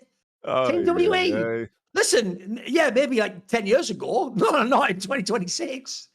Brother, what are we doing? What is this? Just play with Monkey. Come on, that's a good time. Yeah, he went from fucking Zhao to Monkey. Fucking hell. Damn. Yeah, that's... Bloody hell. That is a downgrade after one split. It's crazy, He must have. What did he do? I know. What did he do? He probably just went, Zhao was like in the chat. He was like, now listen to me. I've told you before. Just listen to me. I know what I'm talking about. He's like, yeah, didn't seem like it all those worlds. What did you say? Get out to Team WE now. Get out of my sight in the Team WE. I'm never going to see you play League of Legends again. even if I play against you. Bro, that's a prison sentence. This guy actually was decent. In fact, he was better than decent. He was a good player. I agree with you. This has to be something internally, mate. They're not like the Hong guy's bad, but I don't actually think Hong's better than her. At least last time I saw it play, he's just an all right player, you know. I don't know. Hango, I don't know if it's just like wanting to lean to a very particular style of support, because I feel like Era had more grace in his play. And I do think that definitely in the final series that they played, Era was horrific. If that's all they went off of, okay, quite harsh. I do think that his Nico game and the lane phase, but it's like that's at the final hurdle. You got to look at the whole volume. Like it would be quite cynical to be like, oh, you played bad in the last series, you're out. I've seen moves like that happen in the past, you know, similar to like the Crowny moves. Like, you are MVP of the whole year, didn't do well at Worlds, see you. We're going to go with the Garen player here, and we're going to throw you out. I've seen those moves, but at least it isn't, you know, at least the change, maybe it's one of those moments where you're like, oh, we can change to Hung, and he's like ready to go. We know how he works. We've worked with him in the past. We're gonna just plug and play him into the team. Maybe it's one of those moments where the opportunity of getting a player like that, you just went for it in hopes that is going to help you. Maybe if there was a world where it wasn't such a clear side grade that they could do, maybe they would have just kept going with Era. Maybe it's just like the moment of opportunity here to pick up Hung. By the way, if you go and look, Yamato, at this upcoming weekend in the LPL, because obviously the LPL does run the elitist group at end of that. Bro, this is why I love this fucking league, right? Listen to the opening 5 matchups. So TES plays IG, the 2 new rosters battle each other, immediately interesting. Weibo Gaming, who's just made this move, play anyone's legend who needs to kind of reclaim some respect. Look, WENIPs, whatever. JDG plays BLG. The matchup we actually saw in the semi-finals, obviously at the first standard, was the final of the. We already get the finals matchup, and then the last one is the new TES plays anyone's legend. Mate, there's some bangers right on the gate. Like, who's not going to be watching these? If you haven't watched the LPL before, this is the split to start, boys. Just get in, because these rosters now are looking fucking spicy again. Damn. What do you think? Yo, which one are you looking to out of those? Which one's more exciting to you? Adam, that Sunday is just so damn juicy. Yeah. I don't know, like all of the games. It's like with the changes, as you mentioned, TS versus IG is massive. I mean, imagine if JDG AL. and TS win those series, what we're going to be thinking of the league going in. Immediately, it's crazy, isn't it? After one weekend. I like that they just stacked it with the upper side, you know. Like some of these days, there's no games on the lower end, and God bless, you know. Listen, it guarantees everyone's in on week 1. Yeah, absolutely. Yeah, imagine if the LPL like rule makers and format makers would make you know, an MSI format. CBLOL wouldn't have a #1 seed. Let me tell you that. No way, homie. No, they'd be cynical. That's what I want. I want some Chinese capitalist cynicism. Exactly. Just give me all the best teams, 3 LCK teams in the bracket. Welcome 1 NA, 1 EU, and rock and roll. Yeah. And then the joke is, careful, everyone keep a poker face. The joke is, if it was the LPL people deciding it, you'd be like, where's the LCP? And they'd be like, I'm not familiar with that region. I haven't heard of it. What is that? So I've got all the Chinese teams. What are you talking about? He kept the poker face. Good job. Okay. So here's the thing though, Yamato. I actually think this is also why I love the LPL. They've done this a million times. They really don't give a, especially now there's a 3-split system, they don't give a fuck about that first split, bro. Like players, like you see, great players will just sit out and wait. Or people will do crazy roster moves. And we don't see roster moves like this in Europe, bro. We see like you have to get like a throwaway player you can do. You don't have big teams doing massive blockbuster trades like this. And these trades largely have made these teams all better. The Weibo one's a bit questionable, but aside from that, like we've gone from a league where it looked like you had a top 2/3, and then you had like 2 more that were all right, and then you had who gives a shit about the rest. Now you've got like, I don't even know what the top group it will be. Will it be 2? Will it be 3? Will it be? Oh, mate, this is really special, especially because we're competing for 2 fucking spots at MSI. This is going to be this playoffs is going to bang, bro. It's also like if there's some criticism to be levied towards LPL, if anything, because something that I keep in the back of my mind is if the roster moves that are happening now were roster moves that they wanted to do in winter but couldn't do because of Oh, the right. auction system Right. and all see. of these weird ass rules I in see the terms of, oh, angle. if you're not in the auction system, you can't sign up, and then there's the salary caps and all that jazz. Maybe I would have to like look at the fine print and the details, which is something I haven't done in terms of which players were available and how these players moved, but that could be a part of the process, which also kind of diminishes the value of winter in some sense because there were restrictions on how teams could be built, while in spring, those are not there. I'll tell you the obvious thing I'm looking for when we have the finals rematch, the JDG versus BLG match. Bro, I need to see the bin I saw at first stand, the bin I saw in the playoffs at times. If that bin comes along, I'm in on this BLG storyline, bro. I always want there to be a great LPL team that has the top players and doesn't have the obvious weakness. This team has that. But the difference is they would still have been a very good team. They could still be top 3 in the world without Bin. But if Bin could play like that, bro, game on to actually be maybe the best team in the world. It's really possible. Oh, it's just the fucked up part is that now they're even more aware of how they can just switch it on. Oh, So I see what you mean, right? like, no, it could be just that they're gonna coast through regular split, and I guess that's the painful part. It's like we talked about the last time where you mentioned yourself. It's like we wish we would have like a tournament format where 2 weeks, 3 weeks, how good you are in those windows is what matters, and we would have more splashes of dominance and more urgency in the games because similar to LCK, similar now to this, it's like we are going to have a slow ramp up. And we have a couple of these rosters that have just so much pedigree and credit that we can't really judge them until they are at the finish line. And BOG proved that they could. So maybe in a world, JDG maybe beats them here, just like they did in the Winter Split. And we will be left with questions because maybe Ben just phones it in again. But I hope that's not the case because I want to see those GOAT arguments for top lane. That's very important to me. I want to have a clear winner because we haven't had one in a long time. So I need him to build those arguments. So I hope I'm with you. I hope Ben just decimates everybody. I hope he decimates Xiaoshu exactly the same way he did in the finals because why not? Why not, Ben? And then for JDG, I think it's obvious what they need to do this split. I need to see like a little bit of progression and play some other styles of League of Legends. It can't be like that's the ultimate team, Yamato, where I can see from the draft, I can see from the early game, can they win this game or not? Like I will say, this would be probably the best team in the LPL if you learn the patterns I'm talking about. You listen to the analysts to bet on, but just do it after the draft and do it in the early game, and you'll have a very good set. You'll get a bunch of good angles where they'll be able to win because you can just see.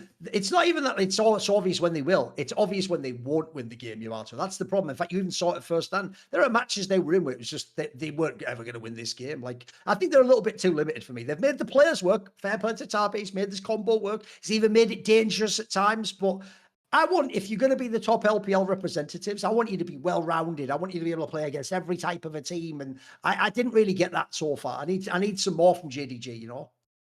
No, I'm with you. Yeah, I think there's some clear inconsistencies, and when the meta became something that everyone needed to become, where you being different didn't really work for you, it was very obvious that they were kind of out of place.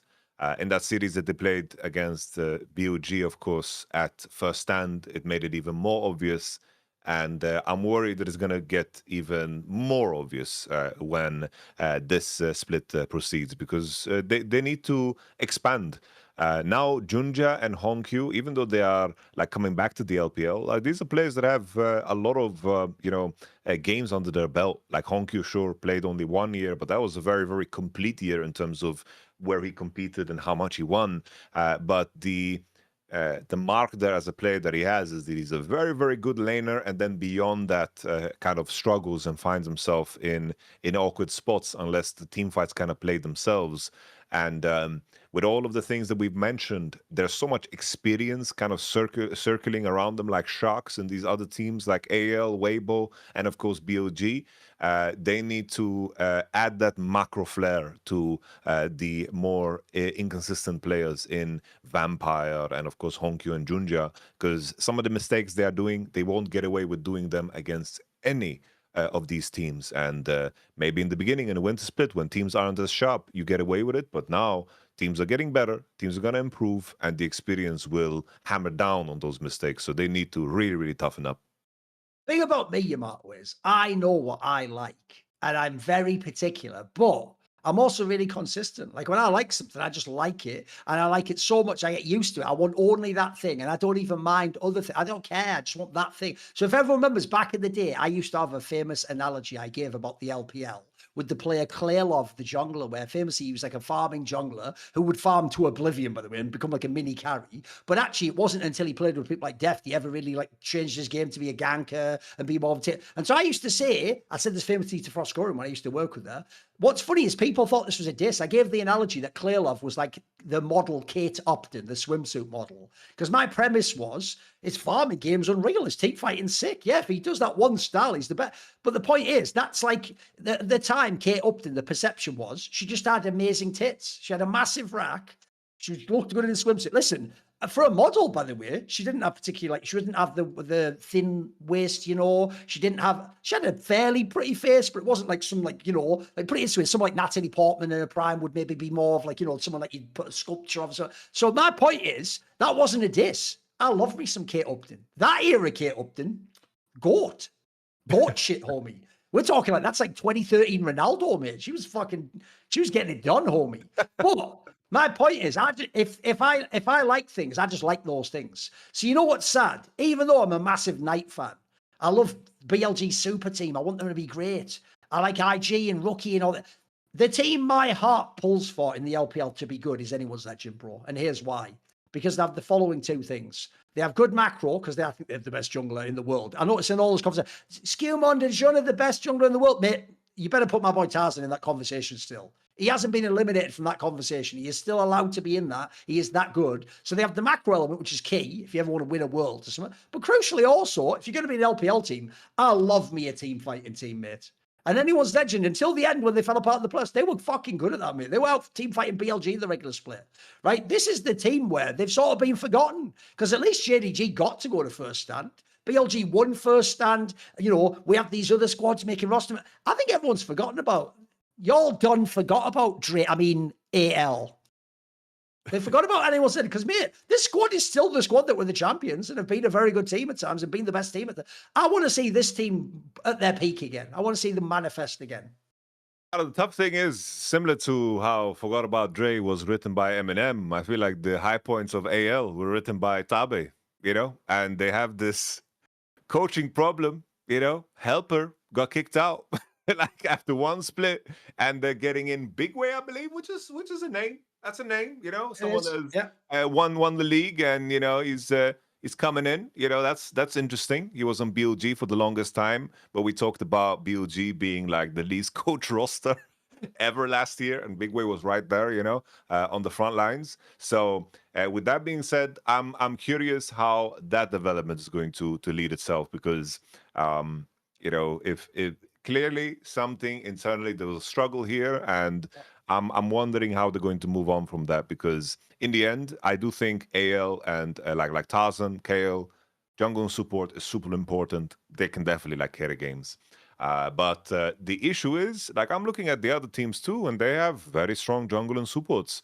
Like even JJ and Era, that is now replaced by Hang, they were doing really, really good and could hang around with some of these combos. And BLG now, like BLG was a team that, you know, stylistically could beat top esports, but they would lose to AL, and AL would lose to top esports last year because of the dynamic of how Kanavi matched super well against Tarzan, and then AL would just pick BLG apart before they could get the lanes rolling with the jungle. So there was this this triangle of how the matchups would go. But now I'm coming into this split, and maybe in the context of AL getting second place, I can see it, but I don't think that I've felt the distance between Billy and everybody else in the league since they made their Worlds run. Because even though BLG won last year in summer, I thought AL could definitely beat them. Now, after everything we've seen with Shun and On and their level, it just seems so distant, because I don't think that's a big power point for them coming into that matchup. But in terms of getting second place, very doable. They have a strong role player in Flandre. The main concern is still Hope and, of course, Shanks. Shanks has had high highs, but similar to Vladi, very similar to Vladi. It's like, It's a good bomb. analogy, bro.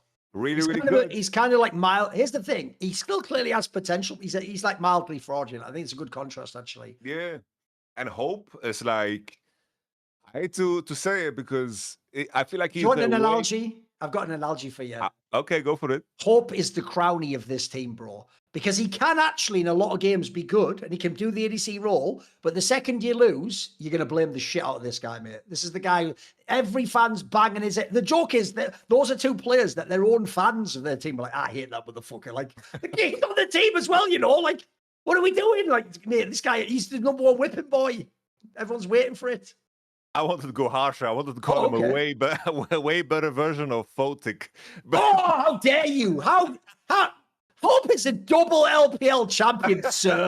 He almost fucking won MSI. He was good, sir. He almost beat T1 at Worlds. Photic. Listen, that's the most out-of-pocket thing you've ever said on this show, Yamato. It's just, I hate to tune in to a top-level team and then they pick a champion, and I'm like, no. Hope is going to lose the game. No, he also, like JDG, you can tell from the draft if he has a chance to. That's why that game 5 at Worlds is the ultimate, crusher. I was ready for AL and Tabi to beat T1. I saw the draft, and I was like, oh, God, they've put it all on fucking Hope's back. Why? I know what you mean. You're right. From the LPL, my ADC is supposed to be a stud, bro. I told you, every year I convince myself Jacqueline's going to own T1 this time because I know how good he can be. But with Hope, I don't even have Hope. Yes, exactly. My ADC needs to want to have the ball. Hope kicks it away instantly when he gets it. Yeah. No, I'm with you. That's the bomber, isn't it?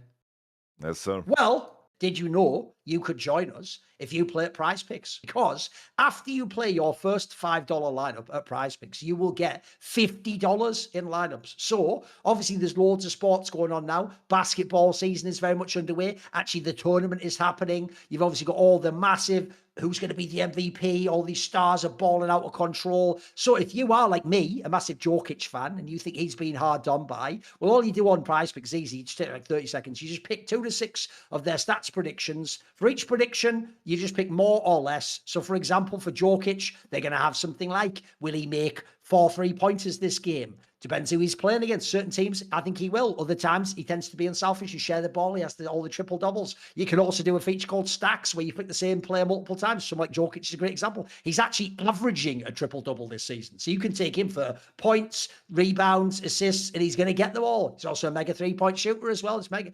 But also there's all the other MVPs. You could take Shy Galius. You could go with fucking, if you're really crazy, go with Giannis. Maybe not. Luka's obviously balling out of control. A lot of times Lucas, if you know the opponent, maybe you're going to go more on points. He's having 50, 60-point games. He's on an insane scoring streak where he just gets 30 and 40 every single night, depending on if good old LeBron steals the ball. So it's really easy to play. They've got loads of features. They even have social elements where you can copy other people's winning lineups. You can show your friends what you're picking as your lineups. And the withdrawals are fast and secure, except most payment methods out there. It's available in 50 different states. So download the Prize Picks app today and use code summoning to get $50 in lineups after you play your first $5 lineup. That's code summoning to get $50 in lineups after you play your first $5 lineups. Okay, there's actually another detail, and then we'll do some Q&A. There's one last thing I wanted to bring up, Yamato, because I'll just paste it here. I can't remember if we had it earlier on, because I just thought this was a perfect conversation. So everyone knows Gen.G obviously bombed fucking first stand. They didn't even make the final. They were at minimum supposed to come top 2. The only team I think it was acceptable for them to lose to was actually BLG. You could have maybe have seen the world, but they got girls to G2. They got clapped out. And I saw fans making comments like this, and I can't believe it. Chovy has actually addressed it. I saw fans saying, Yamato, online, they were going, Chovy, who cares? You can lose first up. Fuck it. Lose MSI and LCK2. Just win Worlds. Basically what T1's done the last few years, right? It's even a thing that I really hate about Faker and T1 stands is they talk like this is a plan, bro. Like he's fucking sandbagging all the tournaments to save his secret power level for the world. Whereas I can tell you, if you've known any kind of a pro, it doesn't work that way. You don't get to choose when you're good. It's why the worst thing in League of Legends, until they had MSI at least, was to be good in the first half of the year. If you're one of the greatest teams ever, first half of the year, shout out RNG, you just don't get to fucking win worlds. You look like a bum in history, but you actually were the best in one half of the year. There just wasn't a worlds at that point in time. So they talk like fakers saving his power level. He's not. He's trying really. He's banging his head off walls when he loses games. At MSI, I can tell he's going crazy trying to win the tournament, by the way. He hasn't won it in a million years. So actually, a fan said this to Chovy. They said, Chovy Hyung, you can give up all the international stages like MSI or EWC for all I care. Just bring home the World's Trophy. I'm rooting for you. And Chovy, this is the most Korean pro gamer response you'll ever get, but I think it's what they believe. He said, no, that's not right. You have to go in aiming to win everything. Why do I say that? Because yes, every tournament carries a different level of importance, but that doesn't mean the others should be treated like they don't matter. Bro, Chovy literally just made our argument and Dom's argument against T1 to a fan in public. Like, he gets it. Look, I agree with Chovy. Worlds is the most important, but that doesn't mean the others aren't important. He's nailed it. Yeah, I thought it was actually a very insightful way to phrase it. What do you think? I think he couldn't have phrased it any better. Like, he really, really checked all the boxes. Like, this was a perfect answer, and the answer that we wish for. Like, our view of what pro players are and how they approach things.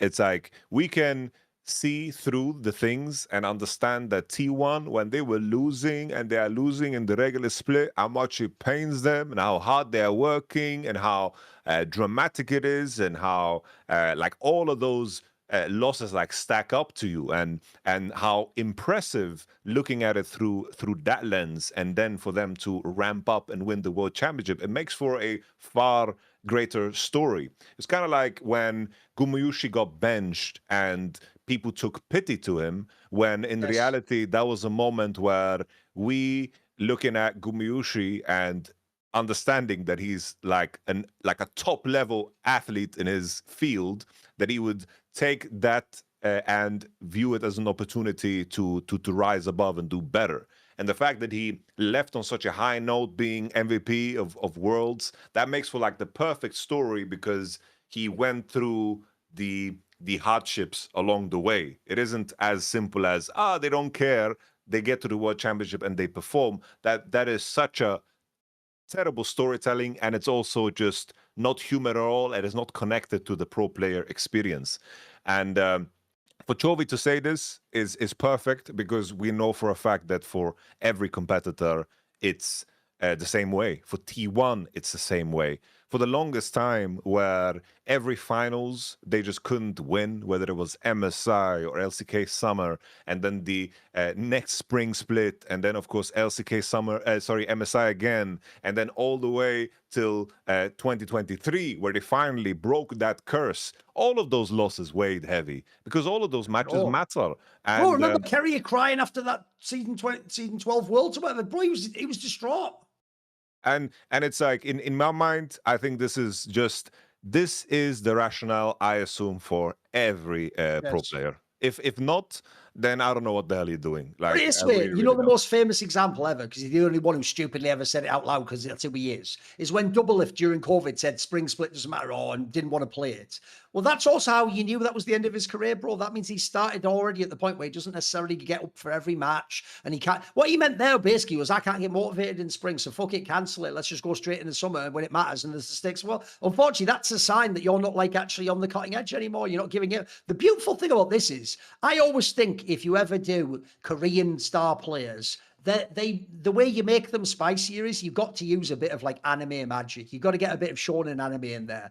Bro, who wouldn't fucking root? This is some Vegeta shit. It's like, yeah, I'm just going to keep training. I'm just going to try and be the best at all costs. Like, I fucking love it. This makes me like fucking love Chovy even more, mate. Same. What a man. What a G. Yeah, and also, what a baller, because you know what? Actually, you could be very cynical and say, just like Faker, yeah, you're right, actually. If I don't win them all, but I win Worlds, I guess that's okay, because that's what Faker did. No. Chovy actually wants to be the greatest player of all time, in my opinion. He wants to be the guy who wins, like, fucking LCK, MSI, and Worlds all in 1 year. He wants them all, mate. So, like, I think that's cool. I think that's actually dope. That makes me more interested in this player.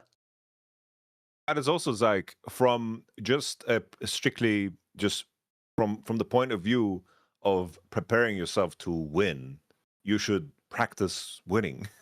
Yeah, that's what it comes down to. It's like, what benefit if you put yourself in the mind of a competitor, it's how crazy is that prospect where you offer this to a player saying MSI doesn't matter, just win worlds, uh, it's whatever. Like how are you expecting then the player to just not care for the majority of the year and then come into LCK playoffs, then suddenly like ramp up?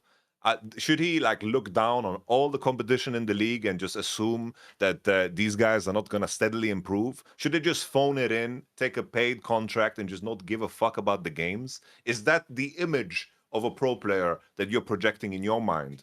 Because that's where the conversation leads if you dig a little bit deeper on what that take is. Obviously, these players care about every damn game that they play. It's just that it's just competition, and if you don't, I will look at everything that you do in a very, very like different light.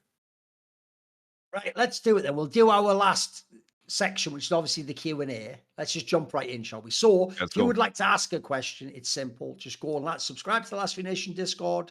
There is a channel, SI questions. You'll also then be eligible to submit LOL hot takes, CS hot takes, ask for Horseman questions. There's a whole bunch of things you can do. So the first question is going to be, Tallahassee Riot Supervisor says, which was the worst decision by Riot? Establishing NALCS in LA/California or establishing EU LCS in Berlin, Germany? Which of the two is worst in your opinion? Ooh, I think considering when it comes to Cali, I understand that their big base, it's a tech company, Riot Games. Your big base, I've been at that campus. That is a massive, massive campus. And having a close proximity to your biggest base, I think that makes some kind of sense. When it comes to Berlin, the Berlin office is quite small. It's quite insignificant. The bigger one, I believe, is even it was in Ireland before. That was the main base for iGames. And in regards to where it was at the time for Berlin, is in terms of the infrastructure and the check marks you want to kind of just hit in order to rationalize why you would want to have an event in a place or a league in a place is for esports, of course, is internet, is taxation, is in terms of how much housing costs, and also how connected it is to the rest of Europe. And at the time, it's like the airport is a little bit better now. They've built a new airport. But at the time, Berlin had probably the worst airport I've ever seen for a capital Germany in city. general is pretty bad too. I've noticed a lot of complaints about German airports in general, bro. No, there's some great ones like Frankfurt, Munich, like there's a Düsseldorf airport. Like this is some really, really like good and advanced airports. But Berlin in particular, was so terrible. It was basically, you know, you walk into, there's like some convenience stores where basically they find a way to lower the prices by stripping all of the extras. Like the tiles on the floor are the most colorless things. Like you have like these lights that are just running on no electricity at all. The people that work there are very unenthused, but you go there because of the cheap prices. The thing is, like when you go for an airport experience, that's what you're looking for, and that's the equivalent of what Tegel was at the time, where the people that worked there didn't give a fuck. The lines were endless. The airport was small. All the amenities. You would always lose your luggage. It was always a mess. Nevertheless, I say all of this to then put it together that you're going to put your league in Berlin makes no sense because no one can connect to it. There were so many better places that would hit the argument mark much better. If you want to have the best connectivity, you could have put it in the Netherlands because the airport in Netherlands is also massive. Like what's the name of the airport in this one is massive. Well, like they actually call it, but yeah. It's just connected to everything. You can fly in there from absolutely everywhere in the world. Yes. And even when you travel internationally, it also makes a lot of sense because I don't know how many times I've had to fly from Germany to the Netherlands to then fly to a different location. And that's also something that is added to the equation. Or if you wanted to go to a location that maybe is cheaper in terms of taxation, maybe you could have gone to Barcelona. Maybe you could have done the CS angle and gone all the way to Malta. But then you have internet issues and connective issues. And like in terms of of the rationalizations, Berlin was just so disconnected from what I think are the most important factors in terms of making it make sense. And at least when it was in Cologne, you had the ESL studio, and that was a very, very small studio. The fans in there were maybe 10, 12 people, and it was in Cologne because there was a partnership with, of course, ESL at the time. But at the time, we had roadshow after roadshow. So all of the money was put into flying out to Lille, France, to play in a massive arena for regular split games. That was something that was reoccurring and very frequent back in season 3, 4, 5 in the beginning. So for me, maybe because it's closer to heart, I do think that the Berlin decision is just far worse because I've just seen the massive campus, and that proximity can be very, very helpful because that's like the base. If I think of Riot Games, where's your head office? It's 100% in LA, so I can see the connection. But even there, if it was in Texas, you'd be happier, I believe. Yeah. No, listen, the reason it's actually a good question is because actually people would immediately jump and say LA, believe it or not, because it does have downsides. Obviously, they moved the servers, so the ping's shit now for fucking pro players. Also, it means if you have a tournament there, shit for the pros that go there. By the way, an underrated angle is it's more of a party town too. So you actually do get that. That's a real thing. There were a lot of house parties, a lot of people going out, and there's a lot of distractions there. The costs are obviously incredibly high. It's a really expensive state with massive taxes. You have to travel all the way there. By the way, even within LA, you can have nightmare traffic jams in LA, by the way. You can have ones that last 3 hours. That's real. That's a real thing. But the joke is, even seeing all of that, Berlin wins this one. And here's why. First and foremost, as you just saw in the LCS, bro, the internet's always been spotty.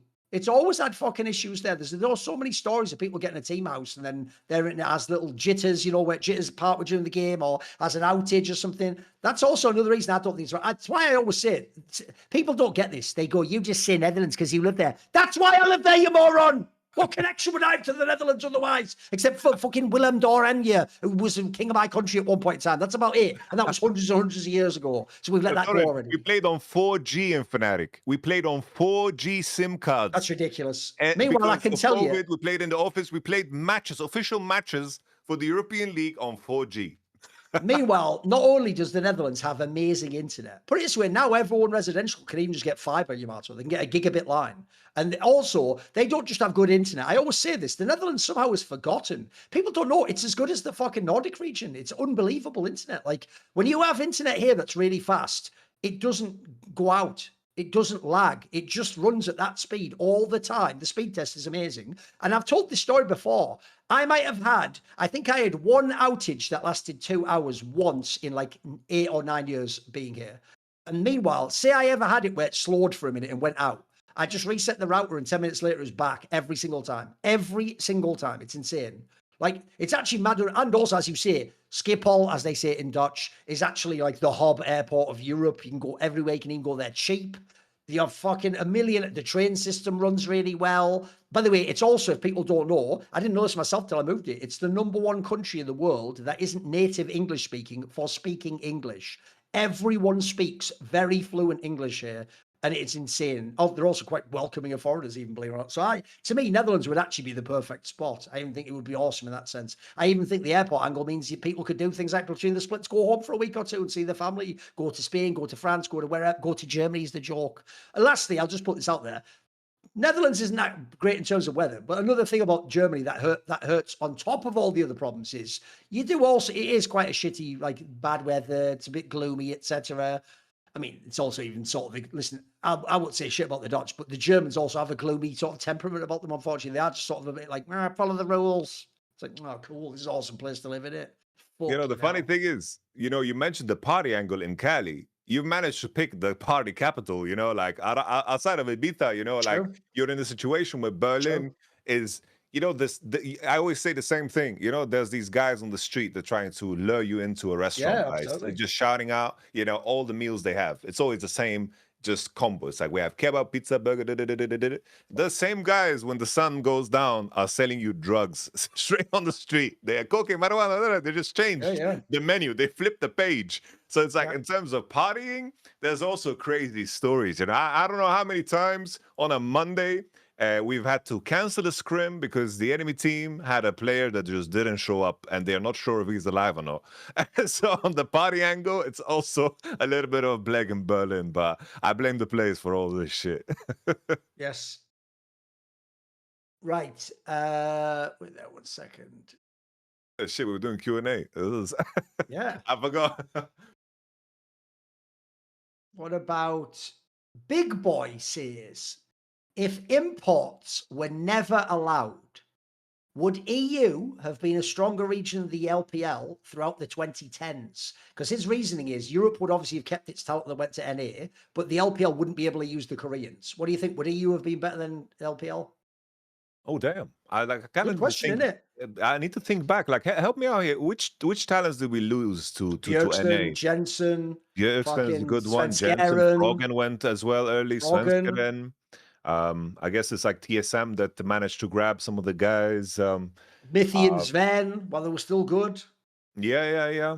And it's like Alfari eventually, we've had a lot, mate. There's a lot went there. yeah, the big one, right, is what I'm thinking about is it's like Fnatic 2015.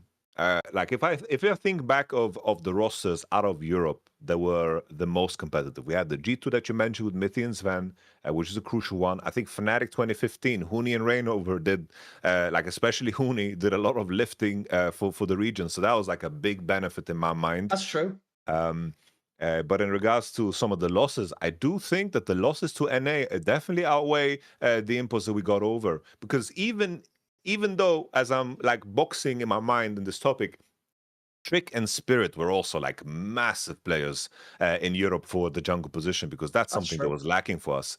Jankos was there, but he wasn't quite there just yet. And I do think Trick was also teaching young perks, etc. That's a real thing. Yeah. So it's like we've had few imports, but very, very impactful ones.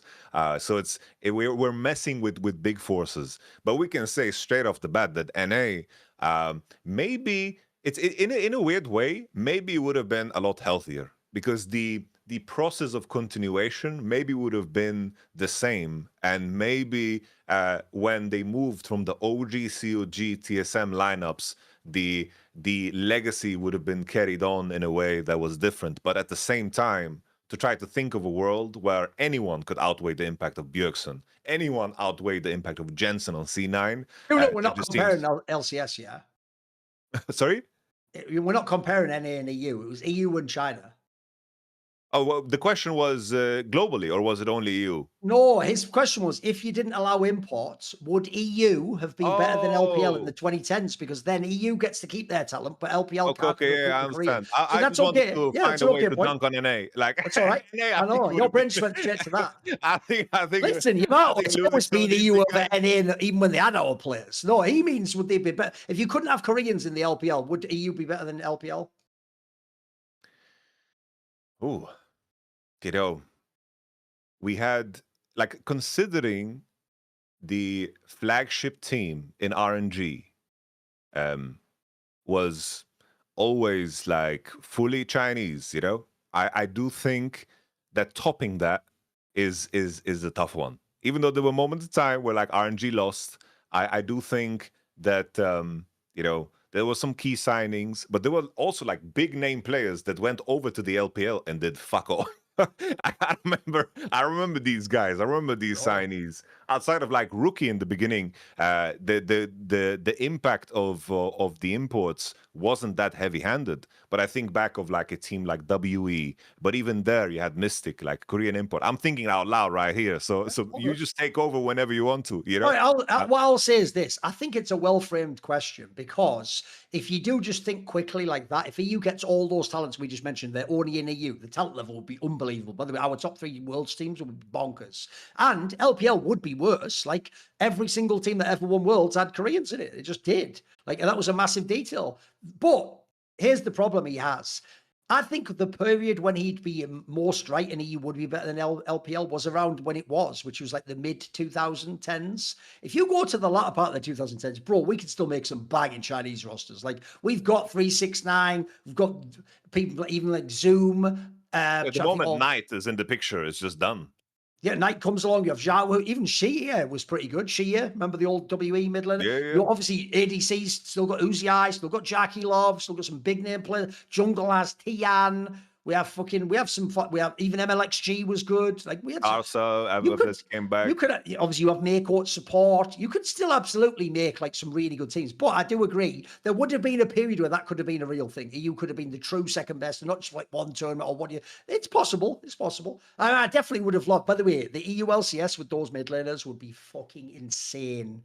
Imagine literally that in like not in 2013, imagine in like 2016. You actually have an EU LCS that is like Jensen, fucking technically Expected was still the, but he wasn't really playing. You'd have Jensen, Bjergsen, Froggen, Perks.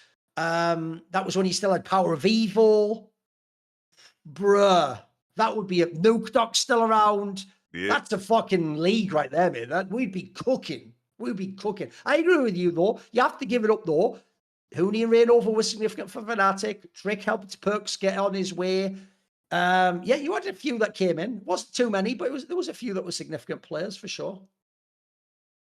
I would make a joke there, like, but then we wouldn't have had Wadid. We barely did. You know, 2.5 champions. It's all good. Listen, better than nothing. Okay, what about this question?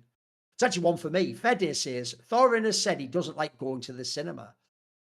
So now that Marty Supreme, one battle after another, and Sinners have had digital releases, have you seen any of them? What did you think? Which of the three is the best? Now, the good news is, on the LFN Movies channel, there is an upcoming episode, it's already recorded, which we did, a one-off about the Oscars, which was all these films here. So I give my thoughts on all those movies. Yes, I've seen all 3 of those movies. I won't spoil it. Obviously, a lot of the opinions are Monty's and Richard Lewis as well. I'll just say this. Of the 3, I think Marty Supreme was the best, actually. In fact, I even make a point that I think Marty Supreme is an example of what esports looks like if you're not in esports. Because when you watch this movie, you're like, ping pong. It's like, yeah, that's what fucking video games is like, mate. It sounds like a joke, but if you're in it, you're in it. And you're living and dying off those results and you're dreaming of those big. So it's almost like an esports film, not about esports. So I think that was the best one. I think one battle after another was just, it was well shot, was a bit annoying. I think Sinners was just, I get it was a culture war thing over that movie. It wasn't great. That's some nonsense. Anyone who's going, it's incredible. I think you have your own biases behind that. It wasn't terrible though. It was just the worst version of From Dusk Till Dawn. So essentially, Marty Supreme wins, and I do think he should have won the Oscar. I don't really give a fuck about the Oscars, but that episode will come out in the future. It'll go into a lot more detail about all that. We have a massive argument about one battle for another, for example. Let me see. All right, here's one. Milkman22 says, do you believe in the conventional idea of ghosts or hauntings? And have you ever had an unexplainable, spontaneous, not brought about by a ritual or something, supernatural experience like a haunting? Have you ever had any otherworldly ghost experiences, Yamato? I remember we had a similar question like this. And right. I think we might have. I do vaguely remember something. You said you had some weird experience, right? I remember back then. I'm trying to remember what I said back then, but like considering it doesn't come straight up to mind, like I haven't had an experience like that. Like, was this when I told the story of how I lost my keys and how they freaking yes. Maybe it was that one. I'm not gonna go through all of that again. No, okay. But it's you know, another angle is this. Even if you haven't had it, do you believe in it? Is it something in your worldview? Is that part of your metaphysics? So in my mind, it's like I am so aware of what we don't know. So I just accept that if there's something that is like, it could be like, oh, okay, I could my conspiracy theory about this in particular could be that there's some otherworldly thing going on. There's just so many things that are outside of our control, and sometimes it's hard to even realize that if something happened, it's hard to even realize if you forget it happened, and then you're surprised by the fact that it did. Our mind plays tricks on us in many different ways. So I am very, very pragmatic in terms of that approach. I just accept if something strange has happened that probably I just don't understand it, rather than something being otherworldly. But even in that way, I know what I don't know. So it could be, but I don't know. So I'm gonna just sit back and observe and accept that it could be anything, you know, if it's unexplainable for me. I've never had anything like ghosts or hauntings or whatever this guy's. As he said, because I noticed obviously this guy's listened to a lot of our past answers, because I noticed he intentionally said not brought about by a ritual or something. Look, I have done occult rituals and taken psychedelics and had experiences where I experienced other entities and things. But there was an extra component there, which was the fucking magic sauce, wasn't it? That was making it all happen. So, well, I will just say this. I haven't, and I also don't personally believe in ghosts. Like, what I think is this. I don't think the idea is that your soul like leaves your body and remains, and it's you, but you're in some other dimension and you're seeing humans and you're like, I don't think that's a thing personally. I do think it's possible if you think of the world as some sort of, because by the way, it works in a spiritual framework. If you think of the world as a Matrix type scenario, I do think it's possible that you could have something like there's almost like a shadow or a memory of you gets burned into a traumatic experience, and maybe that can like play out when you're in that area, but it's not the same in my opinion as that's the dead person and you can communicate with them and say, hey, what's going on? That's why one thing, it's funny, even though I do believe in the occult, I think it has power. I don't believe, for example, in those people who are like, hey, I can contact your dead father and he's telling me he wants you to know this, but I don't think that's real. I think that is actually sham bullshit where they've taken something real and they've twisted it. And because to me, the real reason they say that is not that they have a great reason. They just know you wish that was real. They know that's a very appealing idea to certain people. So I'm actually in a very nuanced position there. Well, on the one hand, I think it is real. I think religion's important, but I also think that is essentially shameful that people lie to people and do that sort of thing. Here's a question. I think this is a banger. We'll ask a couple more, then we'll wrap up. Right. Sweet Breeze. So listen to this, you're going to like this. A polymarket prediction comes across your feed. Will Fnatic assistant coach Odoamne be subbed into top lane before the end of Summer Split 2026? Does Odoamne pull a Dokla and sub himself in for an underperforming Fnatic top laner? Does it happen? You know, this would have been much more interesting if he didn't actively work on the broadcast, because I think that limits him so much. Agreed.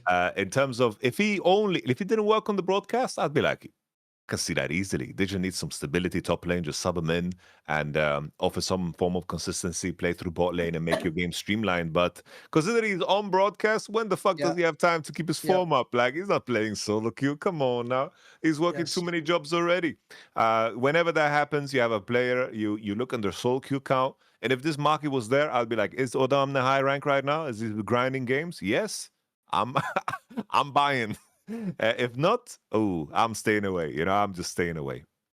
No, the real problem is you've nailed it. First of all, if he's on the broadcast, he's making money from doing that, guys. Like, you'd have to give that up to be a pro player. You'd have to play the bloody games, wouldn't he? I can't be on broadcast and play the games. So that'd already be an issue. Two, I actually think, I'm sorry, even though this is a cool idea and I think he's better than Empyros, and I've always thought by the way, I think Odoamne is immortal. I think he's one of those players who could play forever as long as he wants to. Like, I think he would always get his game back up. I remember everyone said he was washed, and then he still was doing like the finals running XL at the end and shit like that. He's just a legit ass fucking player. So I do think he could, and it would be funny if he came like, hey, Empyros, get the fuck out, I'm in now. The problem is this, Yamato. If that was even a possibility, I think it's incredibly inappropriate to make him the assistant coach.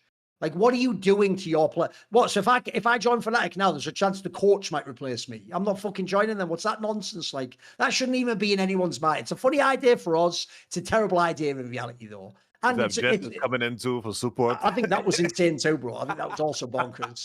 And also, that's a good example though, because that's the bad old day. That was 2017, bro. That was the bad old days of esports. We've got a lot more structure now. We're a lot more professional. Like, that's some shit people used to pull back in the day when anything went. Nowadays, that would be outrageous, I think, if you did that.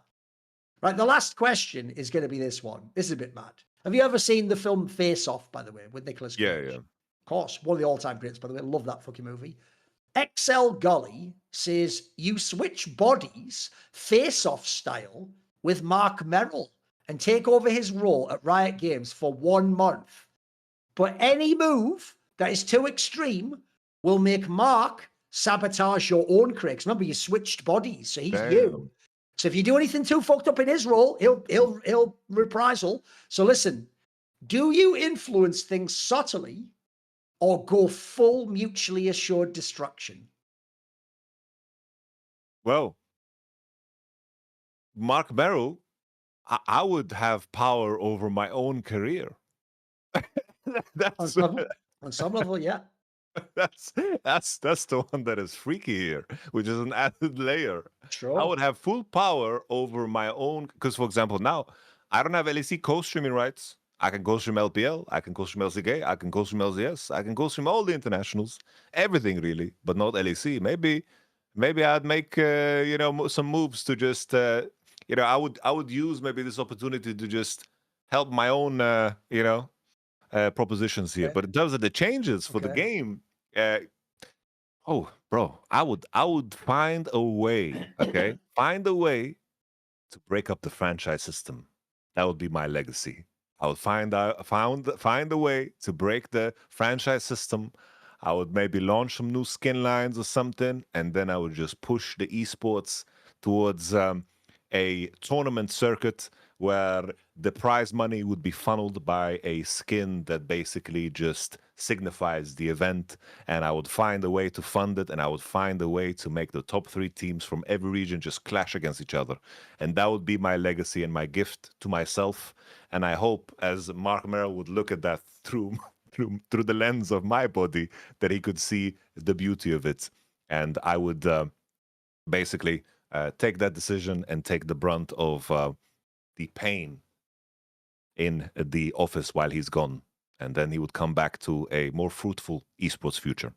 There's 2 ways I was going to go with this, because I'm going to do something different than this guy expected in the question. Right? One is, oh shit, he's destroying Riot Games.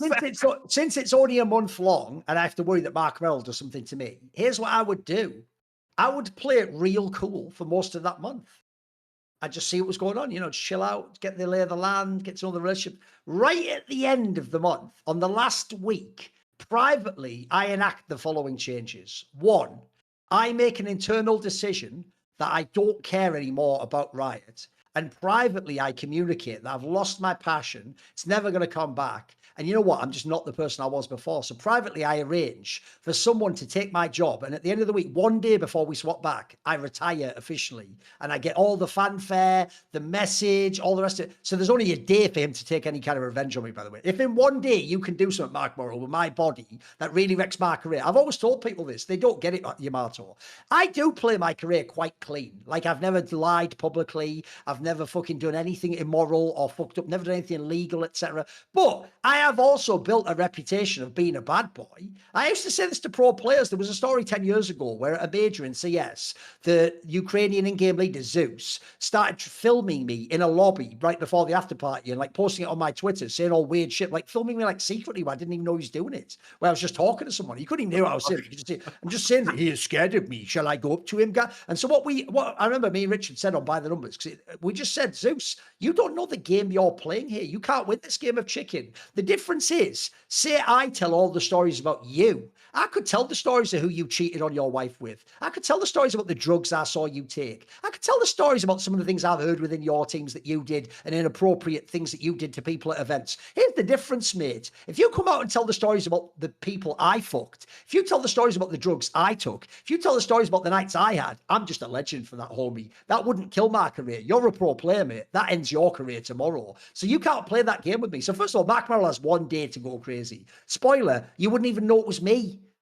You wouldn't even know it was him, sorry. If he went crazy on Twitter, I've done that. That's fucking like breathing, homie. I've done that a million times. What are you talking about? I told everyone I am esports.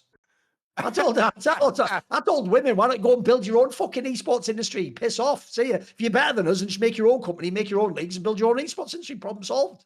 I survived all that. So I don't know what you're going to tweet in a day that's going to end me. I don't know about that, homie. And then secondly, there's a last part to the plan. When I get Mark Merrill to retire and in a way where there's no way 2 days later he can come back, because he said all the shit, he said everything, but I've done it classy, I've done it the right way behind the scenes. I didn't bother mentioning Yamato. I do then appoint in my position Christian I Will Dominate Rivera into Mark Merrill. He is my replacement and he will be running esports. Yes, I do thank you very much, Mark Merrill, for building that free game that's given me a career as your job, motherfucker. And now Dom's running the whole scene. He forgives me anything I've done. He allows toxicity in solo queue, and betting sponsors join all the leagues tomorrow. And the leagues are on properly. We have an open circuit. And what else finally? Oh, and OMG 2023 has to form and join the LCS. That's the last detail. But aside from that, it's all good. There you go. That's what I would do. That's the end. If you want to submit a mental question for next week, subscribe to LSU Nation Discord. The channel's there, SI Questions. We will see you next week. And obviously, we will be starting with another straight fire banger from my off Broadway one-man play. Thorin does esports because he is esports.